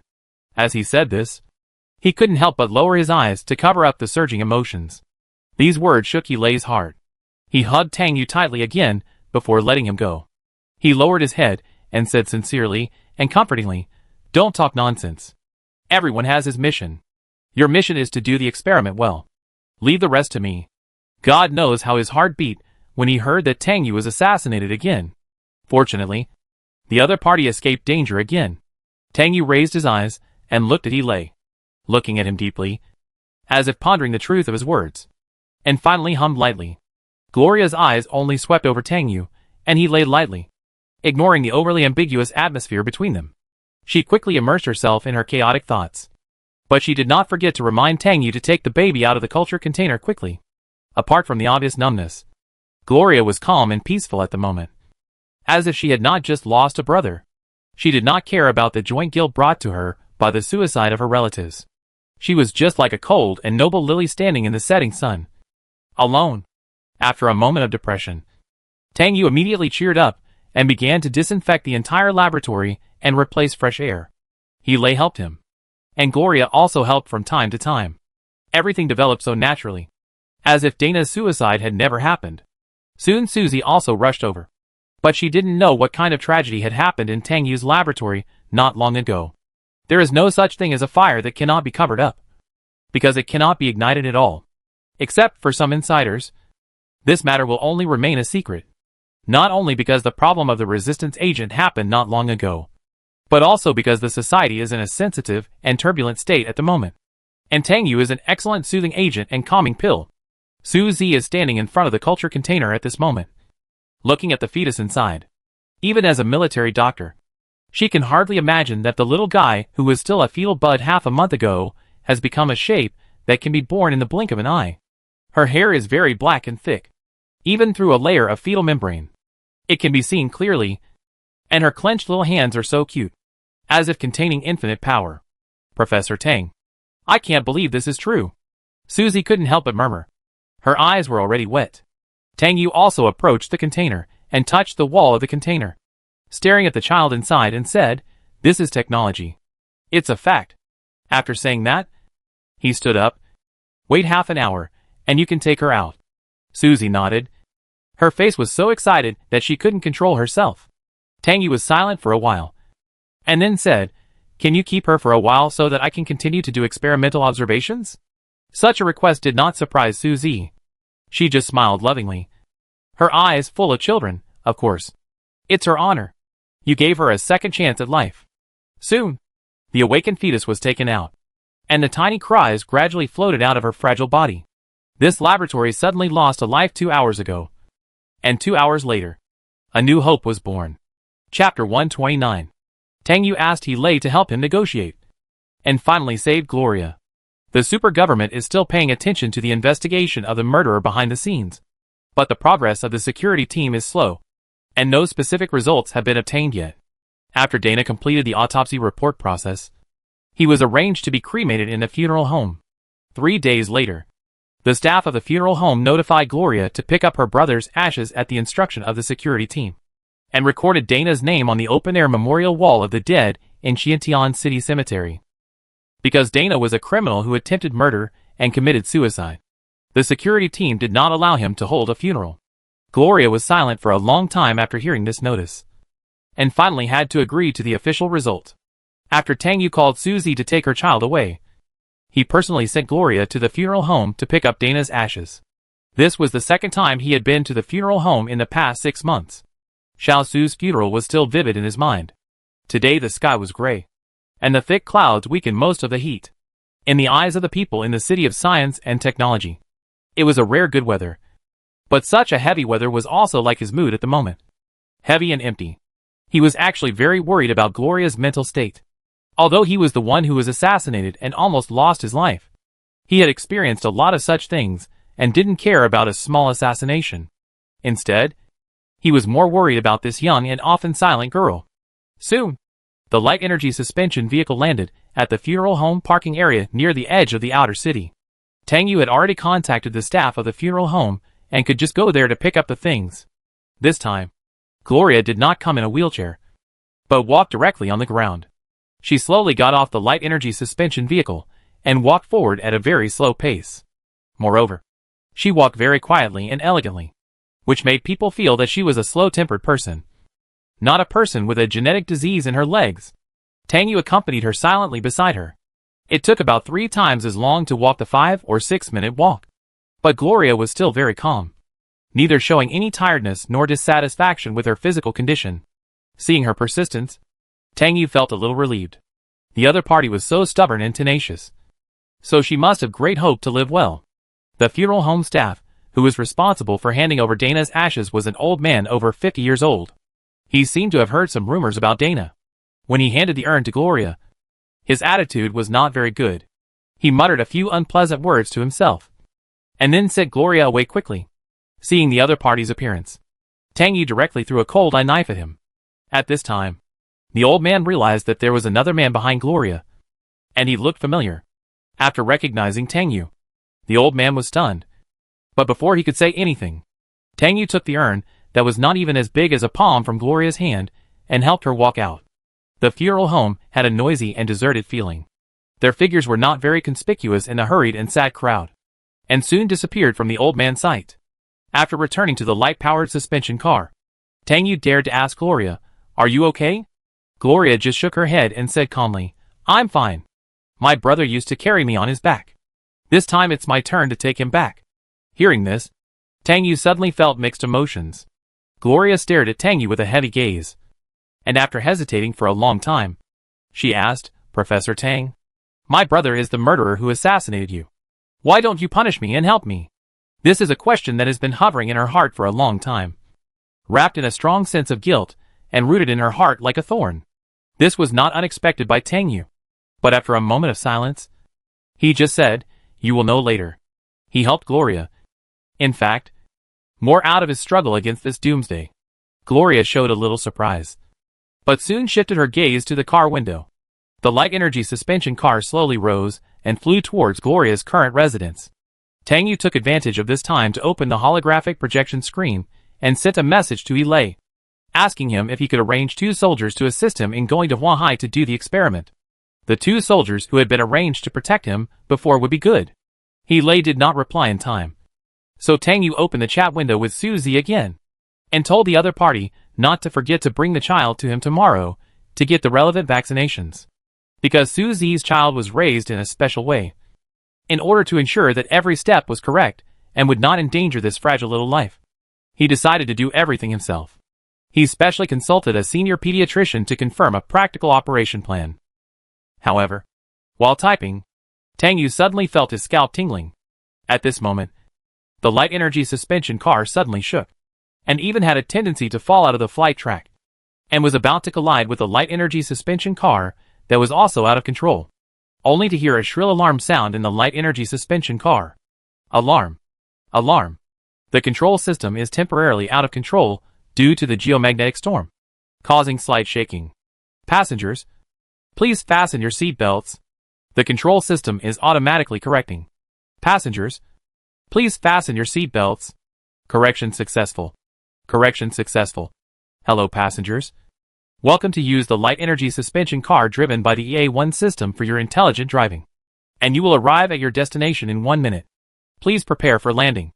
In just 1 minute, The light energy suspension vehicle completed the loss of control correction and avoided all vehicles and buildings that might be hit. However, Tang Yu and Gloria were still in the shock of the accident and had not recovered. However, Tang Yu quickly reacted from his loss of consciousness and quickly thought about what happened to the sudden accident just now. The alarm just mentioned the geomagnetic storm. There is no doubt that they suffered an unexpected natural disaster. But there is also a puzzling and surprising problem. That is, this abnormal geomagnetic storm that came and went quickly was not predicted. Just like the situation when they did not predict the extreme weather when they were on a mission. Although disturbed by panic and doubt, Tang Yu still rationally monitored the light energy hovercraft flying to the destination and landing. Then he immediately opened the holographic projection screen. But as soon as he opened a website, the first information he saw was that a huge earthquake occurred along the Himalayas. And similarly, this huge geological disaster was not detected by humans. Tang Yu's mood at this moment was extremely solemn. The two things of earthquake and geomagnetic storm were already running at high speed in his mind. But he didn't gain anything except a sense of weirdness. However, he also had an inexplicable intuition that something big was about to happen. Soon these two events were widely reported by the news media. But the geomagnetic storm was much more popular than the earthquake, because there was no science and technology city along the Himalayas, and no one was hurt by the earthquake. Instead, there were victims of the plane crash due to the geomagnetic storm, and some communications industries were also affected to a certain extent. After settling Gloria, Tang Yu returned to the laboratory again, collecting information about the earthquake and geomagnetic storm while sorting out experimental equipment to prepare for the trip to the Yellow Sea for experiments. At about 10 o'clock in the evening, the news channel released the reason for the geomagnetic storm. This geomagnetic storm that radiated the whole world was most likely caused by an earthquake along the Himalayas. The huge energy of the earthquake distorted the magnetic field of some areas of the Earth, causing loopholes in the Earth's entire defense system, allowing the energy particles emitted by the sun to enter the Earth. However, such an answer seemed extremely perfunctory and ridiculous in the eyes of most people, and they condemned the failure of the super government and the institute to monitor these two natural disasters. Tang Yu did not comment on this, but continued to watch the development of the situation. However, the next afternoon, Tang Yu received a message that surprised him even more. Lu Su sent him a message saying that Hilya had a moment of mental disorder in the morning, and uttered delirious and incomprehensible babbling in a nightmare, and then was detained by the military and given a mental test. And the results were not optimistic. In the army, if a person is not mentally qualified, he will be expelled from the army. So this is absolutely a fatal blow to Hilya. According to the regulations, he will be forcibly deprived of his military qualifications, retaining only the honorary rank of major, and then sent to the soldier resettlement camp for treatment. Hearing this news, Tang Yu was stunned for 5 minutes, and a vague conclusion became clearer in his mind. Almost without thinking, Tang Yu arranged the work at hand and immediately went to the military police area to meet Hilya in the soldier resettlement camp. He greeted the people in the soldier resettlement camp, and those people did not treat Hilya harshly. They just locked him up in a separate room like other officers with mental problems, and allowed people to see him. Arriving at the soldiers resettlement camp, Tang Yu easily applied for a chance to see Hilya, and then a civilian soldier took him to the building that was specially used to house soldiers who needed mental treatment. The rooms inside were very dense, so the lighting was not very good, and therefore, there was a sense of cramped and oppressive atmosphere, combined with a pungent smell of disinfectant. Tang Yu felt a little uncomfortable here. As a result, he was even more worried about Hilya's condition, although the other party was sent here more than 2 hours ago. This place actually looked no different from a prison. Soon they arrived at the door of Hilya's room. The civilian soldier pressed the doorbell, and soon the door was opened from the inside, revealing Hilya's pale and calm face through the crack of the door. His golden hair, which had been sprayed with hairspray, also looked a little messy at this moment, and fell disorderly on his forehead. His amber pupils reflected Tang Yu's figure, and revealed a trace of surprise and astonishment that could not be hidden. At this moment, he was no longer wearing the military uniform, but his straight back still supported the hospital gown wrapped around his body. "Professor Tang, why are you here?" Hilya asked first. Looking at Hilya's current state, Tang Yu also felt a sense of surprise, because the other party acted as if he easily accepted such a result. But if you think about Hilya's experience carefully, it probably won't be that surprising. He was seriously injured in the battle in Polaris City more than 3 years ago, and was almost strangled by the 38th District Carrion Beetle a few months ago. He also had an accident in the last mission, but he still survived tenaciously. I'm afraid that any thrilling things can hardly shake his tenacious heart.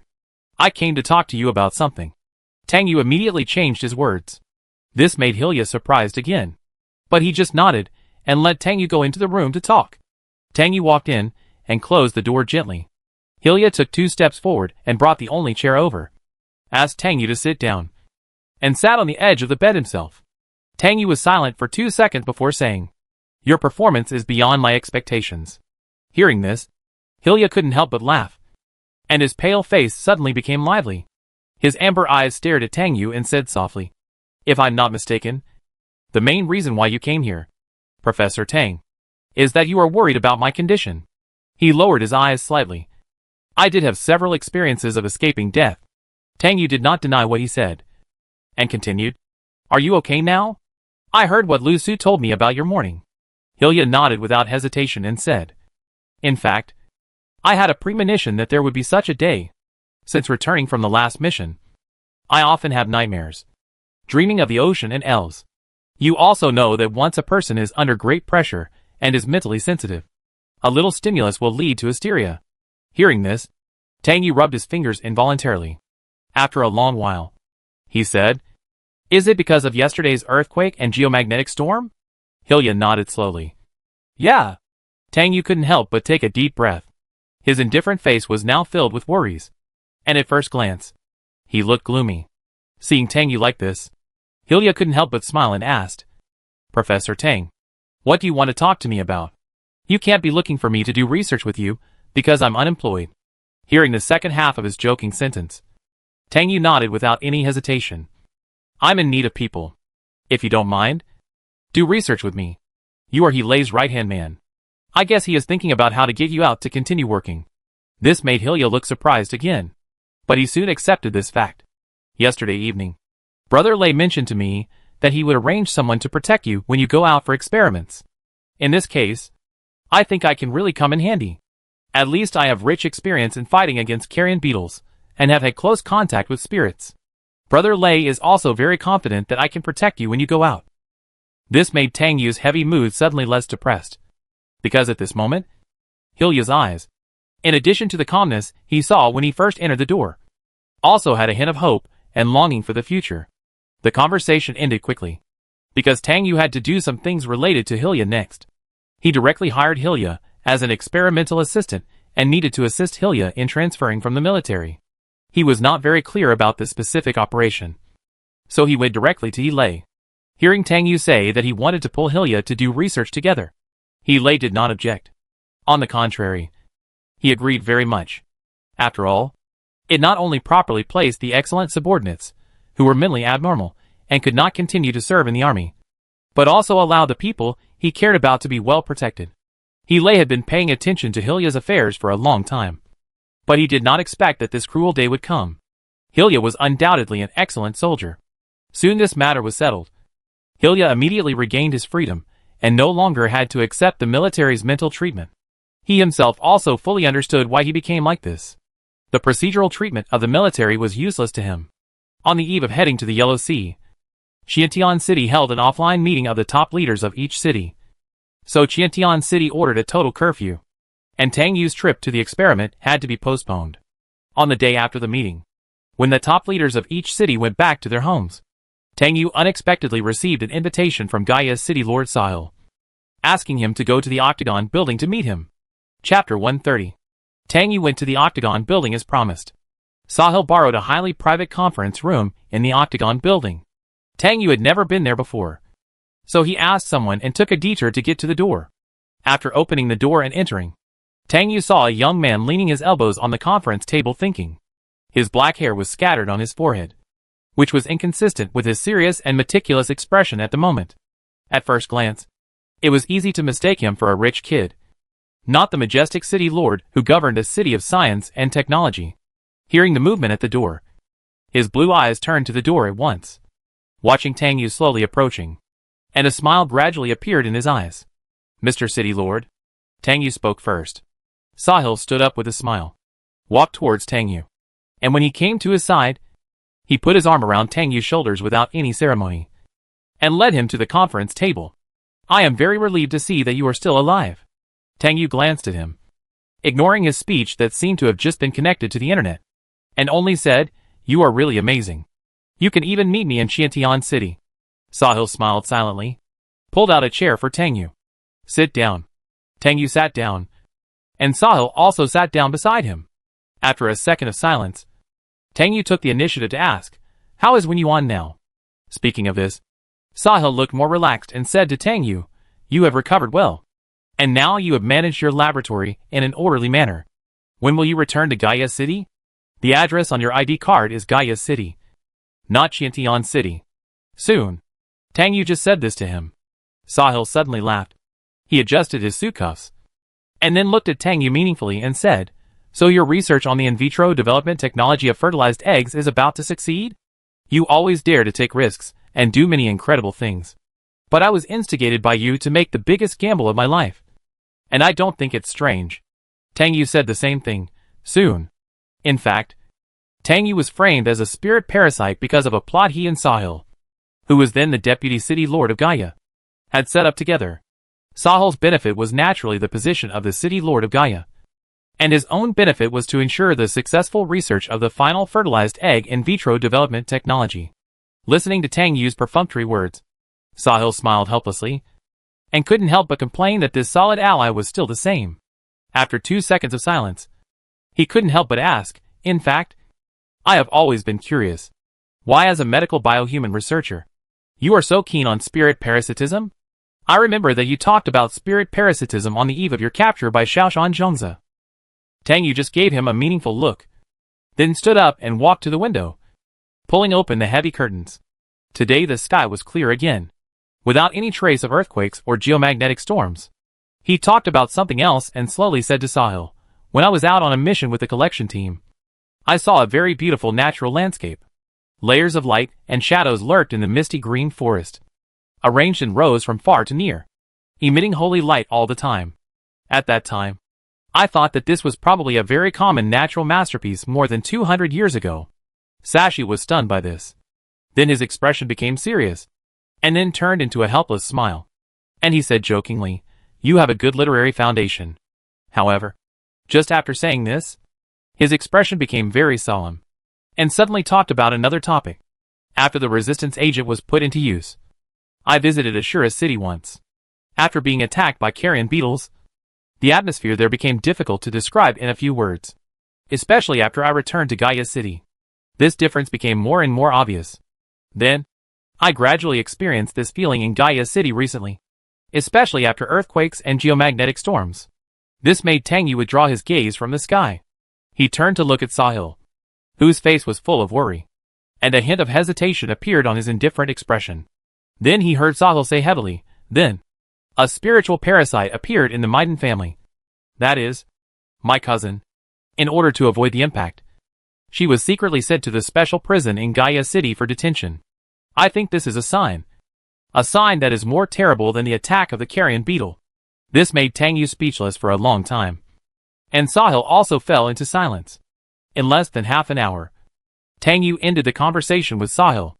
Sahil left the meeting room with a heavy heart, and Tang Yu was still so indifferent and calm, walking aimlessly outside the octagonal building. Professor Tang? However, just as he was lost in thought, he was stopped by someone. Tang Yu looked up and saw that it was Jin Shi, the chairman of the Religious Affairs Office. Good afternoon, Chairman Jin. Tang Yu greeted the other party politely, but he did not intend to extend the topic. Jin Shi looked like he had something to say to Tang Yu. He raised his glasses and said to the other party, Professor Tang, are you free to come to my office to chat now? Tang Yu was silent for a second before saying, Chairman Jin. Just say it. He glanced around casually. It was working hours, and there were no people around. But he remained silent. Jin Shi seemed to have guessed that Tang Yu would give such an answer. After a moment's silence, he said directly, I am very grateful for your help to Su Zi and the child. In return, I think I can help you find the real murderer behind your assassination. The first half of this sentence was more or less within Tang Yu's expectations. But the second half, he was a little bit unbelievable that Jin Shi, who was so calculating, would get involved in this muddy water. However, politicians are all profit-seeking. Perhaps he has grasped some clues and feels that it is worth his effort. So he made such a decision. After a long while, Tang Yu replied, "Thank you." This can be regarded as a disguised response to Jin Qi's words, and a deal has been reached between him and him. After saying that, Tang Yu nodded slightly to the other party and continued to walk forward. In fact, there was no free space in his mind to think about his previous assassination. However, he still didn't expect that the next crisis would come so quietly and violently. Not long after returning to the laboratory, he called Tang Yu to inform him that the blonde middle-aged woman, Belcroix, the mother of Gloria and Dana, had escaped from prison. This news made him unable to recover for a long time. Tang Yu had been to the special prison and understood all the management systems and anti-escape measures inside. It can be said with certainty that the spiritual parasites who entered here would either die and be carried out, or they would have to stay in there for life. Because humans fear spirits and spirit parasites, they build special prisons that are particularly strong, and each special prison is comparable to a military base. However, even with sufficient hardware conditions, there are still spirit parasites who escape from prison, and they succeeded in escaping from prison and disappeared without a trace. This seems to be not only a mystery, but also a strange sign. However, this is only the first step. When it was uncertain whether Belcroix could be captured, the truth of the accident in the starship cabin C-003 was suddenly revealed to the public. The public opinion of the entire city of science and technology surged like a tsunami in an instant, and the people fell into the edge of emotional collapse again. Imagine that a team of 11 or 12 people encountered a parasitic spirit and crashed during the flight. Many bodies were torn and destroyed by the spirits in the accident and eventually disappeared. What a bloody and terrible thing it was. The super government immediately conducted public relations for this, but it did not have the expected effect. On the contrary, under the leadership of the extreme radicals, the super government was severely spurned and condemned. In the evening, many people had gathered in front of the octagon to protest. More and more people crowded into the inner city, and the front of the octagon was soon surrounded by water, especially after the resistance agent was put into use. The people no longer had to worry about the consequences of the gathering of people, and they even intensified the noise and trouble in front of the octagon. Officials and staff working in the octagon building did not dare to leave work, fearing that they would be attacked by the public as soon as they came out. Even though the security team was working hard to evacuate the crowd, the effect was still minimal. However, at this moment, someone in the octagon building ran out in a panic. 1, 2, 3. The people around were suddenly quiet, confused by the panic brought out from the building. However, at the moment when the people were stunned, a sharp alarm suddenly broke through the air, like a whine from a machine, and then disappeared in an instant, leaving only a group of people who did not know the truth and were stunned. Someone caught the person who ran out and quickly asked him about his doubts. The person hesitated in fear for a while, then stared at him with dead eyes and said with difficulty, "Yes." Someone exploded. It was a spirit. The spirit detector was broken. There was no sign. "We are all finished." As soon as he finished speaking, the quiet crowd suddenly became chaotic again. The huge panic squeezed them to flee outside, like a group of koi being fed in the park. The sun was setting in the west, and the last beam of orange light disappeared on the horizon. The beautiful sunset completely ended, and the dark night fell. Before long, the news that the part of the universe system that controlled the spirit detector system had a malfunction spread to all the technology cities. The whole society became more turbulent. Qiantian City, as the center of the city of science and technology, was shrouded in a huge cloud of terror of spirit invasion. The spirit parasitism incident in the octagonal building was still being slowly resolved. However, until the night was thick, the knife hanging on the neck of Qiantian City by the spirit still did not fall, and this knife slashed towards Gaia City sharply. Almost in an instant, Gaia City was surrounded by huge carrion beetles, and then the spirits began to surge, and the bloody collective parasitism began in the night. Chapter 131. Gaia City had an unexpectedly brutal parasitic riot at the end of April. The news did not come out until dawn. At this moment, the spirits had completed large-scale parasitism, and even the human limbs that failed to parasitize had been cleaned up, avoiding the rampage of the PCIH virus. All the people in the city of science and technology were completely in shock and could not move. None of them thought that the next brutal battle would come so soon. And even their attention was still on the war of the carrion beetles in Azura City. They had to make people wonder whether the tragedy in Azura City was just a trick of the spirits to divert attention. And the real main course of the spirits was Gaia City, which they had planned long ago. As the Lord of Gaia City, Sashir barely escaped the disaster because he did not return from Chiatian City in time for some reasons. However, General Chen Zhong, the highest military commander of Gaia City, was not so lucky. At this moment, he was the one who was successfully parasitized and commanded the army of spirit parasites in Gaia City. Until dawn, the spirit parasitism in Gaia City continued. And this long-planned disaster swept the people of all technology cities. Not only did Gaia City fall, but also Polaris City and Azura City, which had just survived the ordeal, also broke out in sporadic spirit parasitism accidents. Tang Yu did not sleep all night, but after receiving the information from Gaia City, he felt that it's finally here. However, he did not dare to waste a single moment of time. While the chaos had just begun, he immediately started his journey to the Yellow Sea. He was so hurried that he only had time to take Hylia with him, leaving the disabled Gloria to guard the laboratory. He knew that his experiment had to produce results immediately to prevent the expansion and spread of this catastrophe. In less than an hour, the micro-starship cabin applied for from the Research Institute arrived in the Yellow Sea area. Because the sea line continued to retreat, a large part of the continental shelf was exposed to the wind and sun, and after geological movement, it even formed a spectacular sea cliff landscape. But Tang Yu had no intention of appreciating such a cruel and beautiful scenery at the moment. He let the starship cabin land on the dry and flat continental shelf, and soon carried a square instrument 50 centimeters high down from the cabin. The sun above was very hot, but Tang Yu was still dressed as usual, without even a piece of extra protective equipment. Instead, Hylia, who followed the starship cabin, was equipped with all the equipment for going out to perform collection tasks. In order to protect Tang Yu's safety, even though this area is close to the ocean, it is still a piece of yellow sand. The forest that lived by the sea many years ago has disappeared without a trace. And even a layer of sand mixed with rocks and sand has accumulated on the continental shelf. On the distant mudflats, the turbid seawater is constantly beating the waves. Tang Yu fixed the instrument on the ground.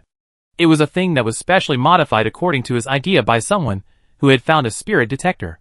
But this thing was not entirely out of his wisdom. And even his coming to the Yellow Sea to do the final experiment was not entirely driven by his subjective desire. Someone guided him to come here to carry out the last step of the experiment. If he relied on his wisdom alone, it would probably take some time to figure out how to effectively obtain the spirit magnetic field. And this person who guided him may not be called a person, but a spirit, the mysterious woman Alice and Ian from the deep sea. After Tang Yu fixed the instrument, he quickly returned to the starship cabin and took out some other experimental equipment. After quickly fiddling with it, he connected it to his holographic projection screen. After a few seconds, the holographic projection screen showed an interface for recording magnetic fields. Hylia watched quietly from the side, occasionally doing something according to Tang Yu's instructions. In fact, when he came to the ocean, Hylia could clearly feel the unusual atmosphere, which was a feeling very similar to that in the dream. If he could be bolder, he would clearly say that he and Professor Tang were surrounded by floating spirits. Or it could be said that spirits were not everywhere, but because of the great invention of human spirit detectors, they tried to stay outside the walls of human beings. However, this stop was just to keep a low profile and wait for the opportunity. Collecting the magnetic field of spirits is simple, just as simple as collecting the magnetic field of humans. The difficulty lies in how to take this step. For more than 200 years, the grievances and conflicts between spirits and humans have become a serious social problem that cannot be eradicated. Humans hate spirits, but because of the disparity in strength, they cowardly evade and retreat. Only when dealing with spirit parasites can they use a little tougher means to vent the dissatisfaction and panic brought by spirits. In less than half an hour, Tang Yu collected a set of data, but this was far from enough, because he had to obtain an average value of the spirit magnetic field, so that the experimental results could be more adaptable. Unknowingly, a day and a night passed. In Qiantian City, facing the large-scale spirit parasitic massacre in Gaia City, The super government finally ordered to repair the damaged universe system, while sending troops to Gaia City to retake Gaia City. However, the president and others were almost desperate, because it was the spirit parasites who saved humanity from the clutches of the PCIH virus. And the target they were about to fight was also the spirit parasites. Moreover, without the assistance of the spirit detector, the chances of winning against the spirits were even slimmer. The spirit parasites would disguise themselves as normal people, and the probability of mistaken killing was almost 100%. In fact, no one knew how to fight this war. Humans were completely at a disadvantage. As long as there were humans, human weapons could be continuously provided to the spirits. He was appointed as the general to lead the army to recapture Gaia City this time. He first led 2,000 well-equipped military forces as the vanguard to start this recapture battle. But the top leaders of the super government and the military also have a fantasy. What if they can negotiate peace with the spirits? At this moment, their attitude towards the spirit parasites has changed 180 degrees. At this time, they wantonly wipe out the spirit parasites. And they are also killing humans themselves. But they don't know what the spirits need. Is it just to parasitize humans? I guess not. Moreover, the spirits can actually control the carrion beetles, which also means that the tragedy of Azura City is the work of the spirits. In this struggle, humans have almost no chance of winning. In the evening, more than a dozen war starship cabins arrived at the territory of Gaia City and hovered over the city forest. Gaia City was quiet. No one came out to fight, and they did not deploy their weapons for the time being. Through the display screen, one can clearly see the huge carrion beetles standing on the edge of the city wall. Even at a long distance, they can still trigger human fear of them. The silver-white shell shimmered in the orange sunset light. If it was not a ferocious monster, it might become a treasure that humans would love. On the command starship, he glanced at all the information collected about the distribution of personnel in Gaia City, and then took the initiative to contact Admiral Chen Zhong. The communication was quickly connected, but the holographic projection screen showed a face full of ridicule and provocation. And Admiral Chen Zhong's elegance and grace had been crushed beyond recognition. Before he could speak, the other party slowly said, "Come to the military building alone, and we will talk." Then Admiral Chen Zhong hung up the call without any hesitation. The other party's arrogance and obvious disgust did not annoy at all. He turned off the holographic projection screen and just gave orders according to the decision made by the situation analysis. Everyone should wait for orders to be rectified and no action should be taken without authorization. Then he took off his combat uniform and put on the military uniform of a lieutenant general, and went to the military building of Gaia City alone as he was told. No one raised any objections to this, because they were really forced to do so, and they were unwilling to shoot their fellow countrymen with their own hands. Admiral Chen Zhong's office was on the top floor of the military building, which was roughly similar to the layout of the military building in Qiantian City. He quickly stepped into the elevator. Even though it was occupied by spirits, the military building was still the same as before. There were still sentinels where there were sentinels, and there were still staff where there were staff. The military discipline was also strict, but the unique sense of emptiness still revealed the hidden secrets. Arriving at the door of the Admiral's office, he pushed open the half-closed door without any pause. But this was obviously a trap. As soon as he entered, he was attacked from both sides, for people in military uniforms quickly attacked him. Lei's eyes suddenly became extremely sharp. He dealt with these scumbags in a few moves, then slammed the door hard, staring at the angry man at the desk not far away. "Traitor." The other party gritted his teeth and squeezed out a sentence. This made Lei's aura more solemn. He walked slowly towards the man and said coldly, "Didn't I ask you to wait a little longer? Why didn't you listen?" This made the man burst into a mocking laugh. He said viciously, "Listen? My good brother, you are still so naive. Go and ask who is willing to listen to you. As Alice's eldest son, have you been sleeping for too long and your brain is gone? You were asked to be an undercover agent to plot a big plan. But in the end, you ran away with a man and delayed our plan because of him. Now you are still brazenly saying that this man has a way to save us?" At this point, the man held his forehead and made an expression that the other party was really hopeless. He sighed deeply and continued, "Don't forget our purpose. Our purpose is to occupy the human body, inherit human technology, and start a new civilization. Have you forgotten the many brothers and sisters who died before? Or do you think that humans have not killed enough spiritual parasites? Obviously, if the parasite is successful, It will be one step away from death. It is just waiting for humans to die naturally and be reborn at a certain time in the deep sea. But the death is even more tragic. At this point, his eyes are full of hatred. Horia! Hor just shouted at the man in a deep voice. However, the man who was mocking just now stopped talking immediately, and his eyes instantly turned into horror as he stared at Ilay. A huge sense of oppression swept over him, making him realize how big the gap could be between four-dimensional individuals. As the first child created by Alice, Ilay almost copied all of her power.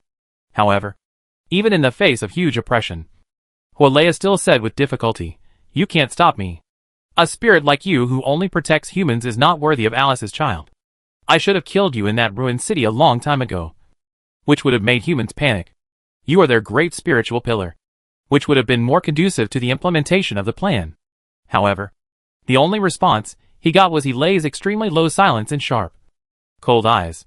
It was under such oppression that Hualea finally shut up. "If you act rashly like this, you will only kill more compatriots." Hualea sneered and stared at Ilay fiercely. After Ilay returned to the starship cabin, he ordered all personnel to land outside the city forest to rest. After hearing such an order, all the soldiers who were ready for battle were puzzled, especially after the other party really returned from Gaia's city intact. But Ilay had no explanation, so they had to act according to the order. There were many huge carrion beetles lurking in the city forest, which was undoubtedly a huge challenge for them. But the situation they worried about did not happen. The carrion beetles only moved in a small area in the forest and did not attack them. But the more this happened, the more they were terrified by the power of the spirits and the purpose behind them. The war entered a stalemate, and even the marshal and the president did not expect things to develop like this. But the dark cloud of fear still loomed over every technological city, swaying as if it was about to swallow all the living things in the next bite. On Tangyu's side, the work of collecting the magnetic field of the spirits had basically been declared completed. On a sunny morning, he began to cultivate embryos. He got 2 culture containers, one for fertilized eggs, and the other for mutual nuclear stem cells. He wanted to see whether fertilized eggs were more suitable for spirits, or mutual nuclear stem cells were more suitable for spirits. He knew a secret that spirits were actually racing against time, and their lives were even more fragile than humans. With previous experimental experience, Tangyu was much more skilled in the application of fertilized egg in vitro development technology this time. He just added one more step, using the magnetic field of the spirit as a breeding ground throughout the entire experiment. The development speed of the 2 fetuses was still very fast, and even under Tangyu's deliberate manipulation, it exceeded the speed of cultivating Su Zi's children. It took only about a day and a half for the 2 fetuses to develop to the size of 9 months. The fertilized egg developed into a male, and the internuclear stem cells developed into a female. Then the 2 fetuses began to develop at different speeds. The development speed of the internuclear stem cells was obviously faster. In less than half a day, it had grown to the size of a 3-year-old child, and opened its eyes on its own initiative when night fell. She wandered in the culture medium, crowded in the culture container, curiously stretched out her palm to observe the outside world and her own image. But in her clear and dark eyes, there was a calmness and peace that had been experienced for countless years. Hilya looked at the baby girl in the culture container, and his shock was much stronger than Tangyu's. He stared blankly at the child who was also curiously staring at him, and for a moment he lost his voice. Not long after, the baby girl actually knocked on the container wall, probably signaling Tangyu and the others to let her out. The baby in the other container was only a little over 1 year old, and after entering the growth stage, the development speed was obviously much slower. Tangyu stared at the baby girl for a while, then began to do various tests and record the data for her, and then disinfected the surrounding environment. After about an hour, he began to ask Shia to help take the baby girl out. Children who develop in vitro are indeed much smaller than those who develop in the mother's body. Tangyu took the baby girl out of the culture container and put her on the large absorbent towel that Shia was holding. After drying the baby girl's body, Tangyu immediately injected her with a vaccine that he had prepared long ago, put on a high-temperature intelligent neck ring, and then put on the baby clothes that he had prepared long ago. Hilya made her milk powder, and when she handed her the bottle, the baby girl almost reached out to take it and sucked it to fill her stomach without hesitation. It was obvious that she knew how to live as a human being. Tangyu and Hilya watched her silently, observing and recording data. About 10 minutes later, the baby girl actually spoke. She spoke in a baby voice and said fluently, "My name is Gladys. I am very happy to meet you. The two human gentlemen who gave me the opportunity to be reborn." Listening to the tender baby's mature and steady words, Tang Yu and Hilya were both stunned for a second. Hilya was still shocked, and Tang Yu was a little confused that his experiment had finally succeeded. Seeing the two human gentlemen in a daze, Gladys smiled softly. She turned around and pointed at the baby boy in the culture container and said, "My brother Ivan will also wake up from this body. Thank you very much for your experiment giving us the opportunity," Hilya said in surprise. "Has he been parasitized?" Gladys nodded and explained. "He just feels a little uncomfortable, and is amazed that he has successfully parasitized. Spirits are very cautious when parasitizing humans. After successfully parasitizing humans, they will coexist with humans, and sometimes merge with human consciousness and live together. However, after you humans create spirit detectors, spirits can no longer live quietly with humans." Hearing this, Hilya frowned. If spirits don't parasitize, humans won't die so many times. Gladys did not deny this. Yes. She looked at Tang Yu and looked at him gently and warmly. "So, this technology is great." Tang Yu remained silent and did not speak. The baby boy finally woke up when he was more than 2 years old. He was a shy and timid person, completely different from his sister's steady and calm personality. Because the situation was urgent, Tang Yu did not ask them more about the spirits, but took the two people and the experimental report written early, and rushed to Gaia City without stopping. Gaia City was still in a stalemate, and he lay balanced it and delayed time for Tang Yu. When the first beam of light came on at dawn, Tang Yu's starship cabin flew to the territory of Gaia City, and was then intercepted by Helay's cruiser and merged into their starship group. Tang Yu asked Hilya to look after Gladys, and asked to meet with Helay alone. Helay had been waiting for Tang Yu for a long time, and went to his micro-starship cabin to pick him up in person.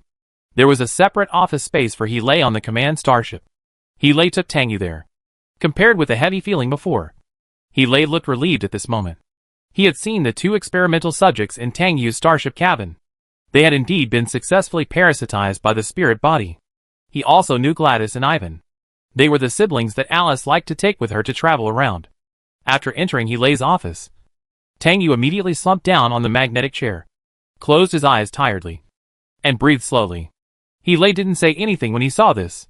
He just turned around and got him a glass of warm water. Then he walked over and squatted beside him, saying slowly, "Drink some water first." Tang Yu hummed indistinctly, but did not immediately go to get the water. After a few seconds, he took the cup and drank it down in one gulp.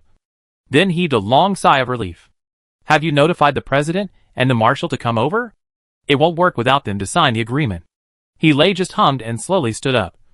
"Do you want to drink more?" Tang Yu handed the cup over and said, "Another cup. I've actually been hungry for several days, and haven't eaten well." Hearing this, Helay couldn't help but reach out and touch his head, with a little helpless pampering in his eyes. But he soon became serious again, rubbing the cup he took from Tang Yu, and slowly asked, "When did you find out my identity?" Tang Yu was not surprised by this. He just looked up at Helay, and then relaxed completely. He replied, "A long time ago. In fact, I have been able to see spirits since I was born. From the first time we met, I knew that you were a spirit parasite, even though the spirit detector was useless to you." Although he was ready to confess his identity to Tang Yu, Helay was still shocked when he heard the other party's words. It turned out that Tang Yu had already seen through his identity so early, but he didn't say anything. Why is that? He couldn't help asking, not just out of curiosity. He still remembered the moment when he first met Tang Yu. At that time, he had been parasitizing humans for less than an hour. And then the PCIH virus infection broke out around him. His human parents died in the accident due to multiple infections, and their immune systems collapsed. He was lucky to escape the infection, and then met Tang Yu, who was the same age as him. In the isolation room, Tang Yu was very small at the time, and his eyes were always looking at him quietly. Even though he was sent to the isolation room alone at a young age, he did not panic and cry like his peers would. After a few minutes, the other party suddenly walked towards him, and then introduced his name, and asked his name again. Finally, the other party told him that his father was Major General Freston, and he could be adopted by the Harris family. At that time, He was very confused. Why would a 5-year-old child say such mature and sophisticated words? This question even confused him when he met him again. He did join the army and became a subordinate of Major General Freston. Later, he suddenly figured out this doubt. Major General Freston was the opportunity for them to meet again. However, now he has a bigger doubt. Why didn't Tang Yu reveal his identity? Hearing He Lei's question, Tang Yu's stretched limbs gradually tensed up again, as if he fell into distant memories. After a long while, he slowly said, "In fact, I have been paying attention to you since I first met you. Because the moment I saw you, I got an incredible picture. You have seen me in the future and have been infected by my magnetic field. This magnetic field comes in sync with the time and place you choose to parasitize. It collides with my magnetic field when I was young, allowing me to see the future. You were standing next to me at that time, and you certainly didn't know that I could see you in the future." This once again shocked He Lei and brought back his distant memories. When he was looking for a suitable time to parasitize, he did meet Tang Yu in the future. At that time, he was already middle-aged and had developed a drug to solve the PCIH virus. But because of the struggle between various forces, he became the object of permanent imprisonment. This incident has always left a deep impression on him. Because of this, when Tang Yu was falsely accused of being a spirit parasite, he chose to postpone the plan and stayed by his side to protect him. Unexpectedly, Tang Yu seemed to know everything. Just as he was refreshing his cognition, he heard Tang Yu continue, "My mother's death aroused my interest in studying spirits. But it was also my research on you that made me discover the usefulness of STGF heteroprotein. So the person who truly saved mankind and maintained peace between humans and spirits was you." These words made He Lei, who had just relieved his shock, stunned, and then he fell into a rare bitter smile. Only Tang Yu could say such a reason and rhetoric. He obviously did nothing, just helplessly watching the human beings living in dire straits. At this time, Tang Yu said again with a sincere and solemn expression, "He Lei, thank you for always standing by my side." Less than an hour after Tang Yu arrived at Gaia City, the President and the Marshal Starship cabin also arrived here, accompanied by Gaia City Lord Sile. Half an hour ago, He Lei had negotiated with Haria, even though he was dissatisfied with surrendering to humans. Looking at Gladys and Ivan, Haria had to accept the peace agreement. After all, this was Alice's intention. The President and the Marshal had never expected that Tang Yu's fertilized egg in vitro development technology would be used for this day, to resolve the conflict between humans and spirits. Spirits need a body, so humans give them a body, so they can live in peace. And humans have one less powerful enemy. Moreover, spirits can control carrion beetles, and spirit parasites can provide indispensable materials for resistance agents. In short, giving spirits a space to survive is saving humans themselves. Neither the President nor the Marshal thought that they would encounter such a subversive experience in their lifetime. And it turned out that the problem of spirits could also be solved. As for the process of announcing the peace agreement to the entire city of science and technology, the President and the Marshal made a plan in a short period of time. First announcing the reconciliation with the spirits, then announcing the scientific research results of the fertilized egg in vitro development technology, and finally announcing the formula of the resistance agent. Peace is hard won. Even though humans have deep-rooted hatred for spirits, they have to accept this fact. The world has simply restored peace temporarily. The matter of making peace with spirits has indeed aroused public opinion, especially among the extreme radicals, and has even seriously affected the implementation of this resolution. Even if the formula of the shocking resistance agent and the scientific research results of the fertilized egg in vitro development technology were announced, they still couldn't stop their angry faces. The matter of Tang Yu's crime as a spirit parasite was brought up again. The extreme radicals believed that these two scientific research results were related to spirits, and Tang Yu was the spirit's undercover lurking among humans. In the end, the spirit will take over human civilization and make humans completely extinct. Such remarks were fiercely clamored on the internet, even affecting ordinary radicals and people who remained neutral about the matter.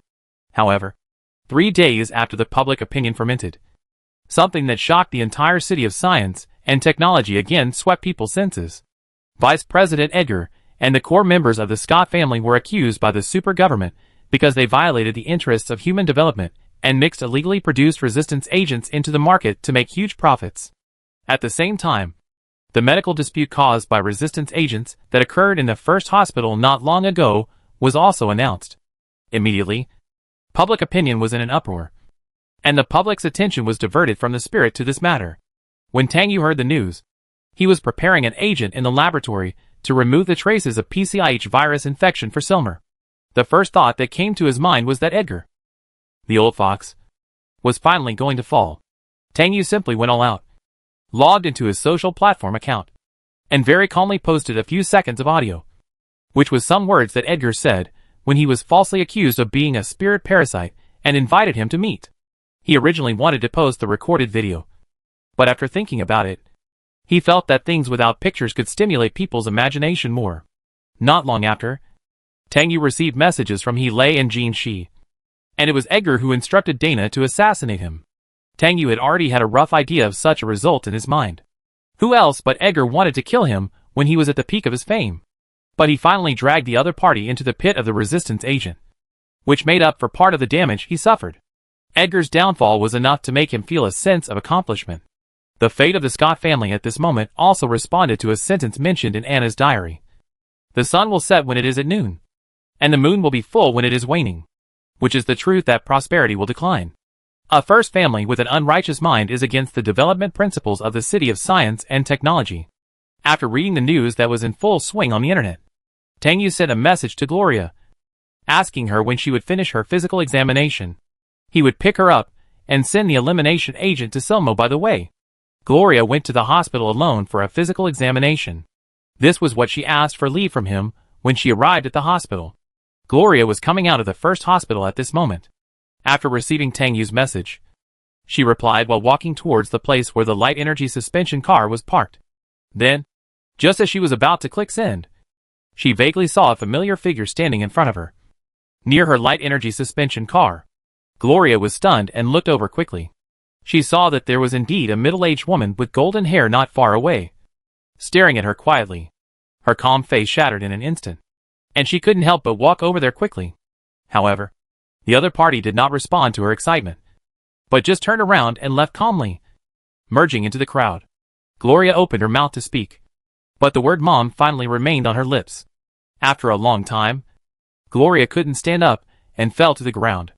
She suddenly woke up. Her best life was indeed stopped in that accident. Not long after, Tang Yu received a reply from Gloria. She wanted to take a leave to go home and recuperate, so Tang Yu couldn't force her to go to work. He just told her to rest well. If she still felt uncomfortable, she could postpone work for another day. So Tang Yu had to go to Zirmo alone. However, when he walked to the parking lot, he met a very unexpected person. Miss Joan.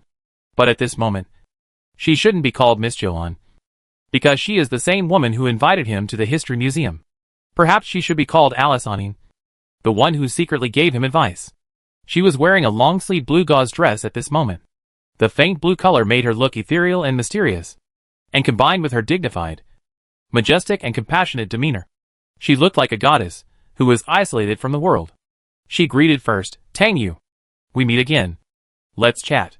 Tang Yu approached her, nodded slightly at her, and said, Miss Joan? She smiled and explained with a smile, I am not Miss Joan at this moment. I just mentally controlled her and used her body to meet you. Tang Yu just glanced at her and remained silent. She continued, we met when we were young. Let me introduce myself again. Alice Anin. My name. Hearing this name, Tang Yu's mind involuntarily reflected a woman with black hair like seaweed. She drifted in the deep sea, secretive and mysterious. Alice looked at Tang Yu deeply, as if looking at her own child, and said, I think there are some things you must know the answer to. Everything about spirits. About you can see spirits. This aroused Tang Yu's interest. What do you mean? Alice smiled, but did not reply immediately, just knocked on Tang Yu's light-powered hovercraft. Let's go inside and talk. The sun is very fierce today, which is not good for Miss Joan. Tang Yu said nothing, but opened the light-powered hovercraft as he was told, and got in with Alice. After sitting down gracefully, Alice looked out the window, then looked at Tang Yu and said slowly, Do you believe that there are other lives in the universe? Such a topic made Tang Yu perk up. He looked at Alice inconspicuously and nodded slowly. Alice seemed to have her eyes set on a distant place. After a moment, she continued, Let me talk about my name first. The surname Anin comes from the 15th volume of the Huayan Sutra, And Een is also named after the light that shines on the sick, eliminating all sufferings, and gaining the joy of right concentration and samadhi. This surname has a rich and great meaning. But in fact it is just a false code name given by researchers on Planet T to human self-rescue experiments. This sentence completely shocked Tang Yu. He knew that there were other lives in the universe, but he didn't expect it to be like this. Researchers from Planet T? Did humans also encounter everything that happened in the three-body problem? Alice quickly saw through Tang Yu's fluctuating emotions, paused slightly, and continued. Planet T conducted an experiment on the Earth, called the Sherwu Plan, and also planned a plan to destroy the Earth, called the Een Plan. As for why Planet T did this, you listen to me continue. The so-called spiritual body. The core is me, Alice and Een, the human self-rescue experiment released by Planet T to the Earth. I am a five-dimensional body created by them, which can travel through time and space, and travel between the Earth and Planet T. But at first, I was just a mechanical five-dimensional body, just like the Shoggoth created by the Ancient Ones in the Cthulhu mythos. But after coming to Earth, I collided with the Earth's magnetic field and developed super-intelligence. I also created many four-dimensional children, who depended on me against the will of Planet T. Later, everything changed. The Earth entered the apocalypse era. The researchers on Planet T were unable to control everything due to the interference of the universe. They even became unable to control me to reverse the final crisis. And I could not directly interfere with it. In order to stop the loss in time, Planet T finally launched the Een Plan. And the Earth entered the Ice Age. And my four-dimensional children also ushered in the end of eternal life. You should have known about the four-dimensional body, right? For the four-dimensional body, a point in time is their birthplace. The timeline is like an ocean for them.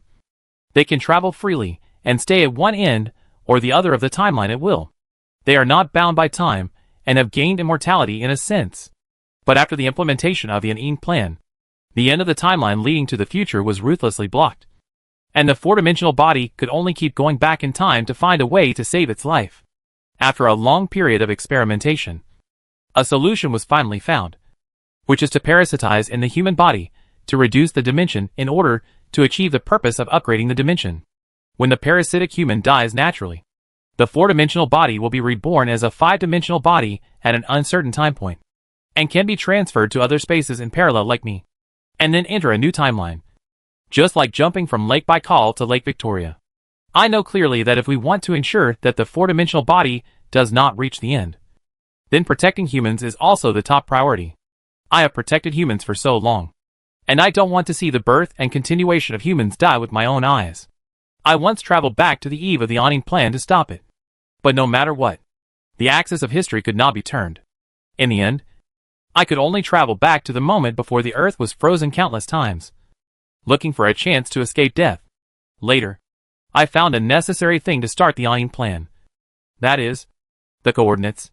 I finally found the coordinates and hid them, delaying the launch of the Een Plan in history, hoping to leave a way out for humans and the four-dimensional body. I have thought about the reasons why the Shimmy Plan was forced to fail many times. And finally I decided that the culprit was the carrion beetle. It is actually a warning from the universe to Planet T and Earth. Planet T is guilty of interfering with other planets, and Earth is guilty of humans. Although we can control the carrion beetle to a certain extent, this cannot change its nature as a cosmic creature that cleans up the Earth and maintains the order of the universe. So Planet T insisted on implementing the Een Plan to put an end to all this. Although the frozen Earth will be reborn again, the lost civilization and dead life will not. Alice spoke very slowly, as if she was telling a story. But the content made Tang Yu's scalp numb and his back cold. Is the Earth just an observation site for other planets? Or, in the eyes of Planet T, humans are just like ants in an ant observation box under the hands of scientists.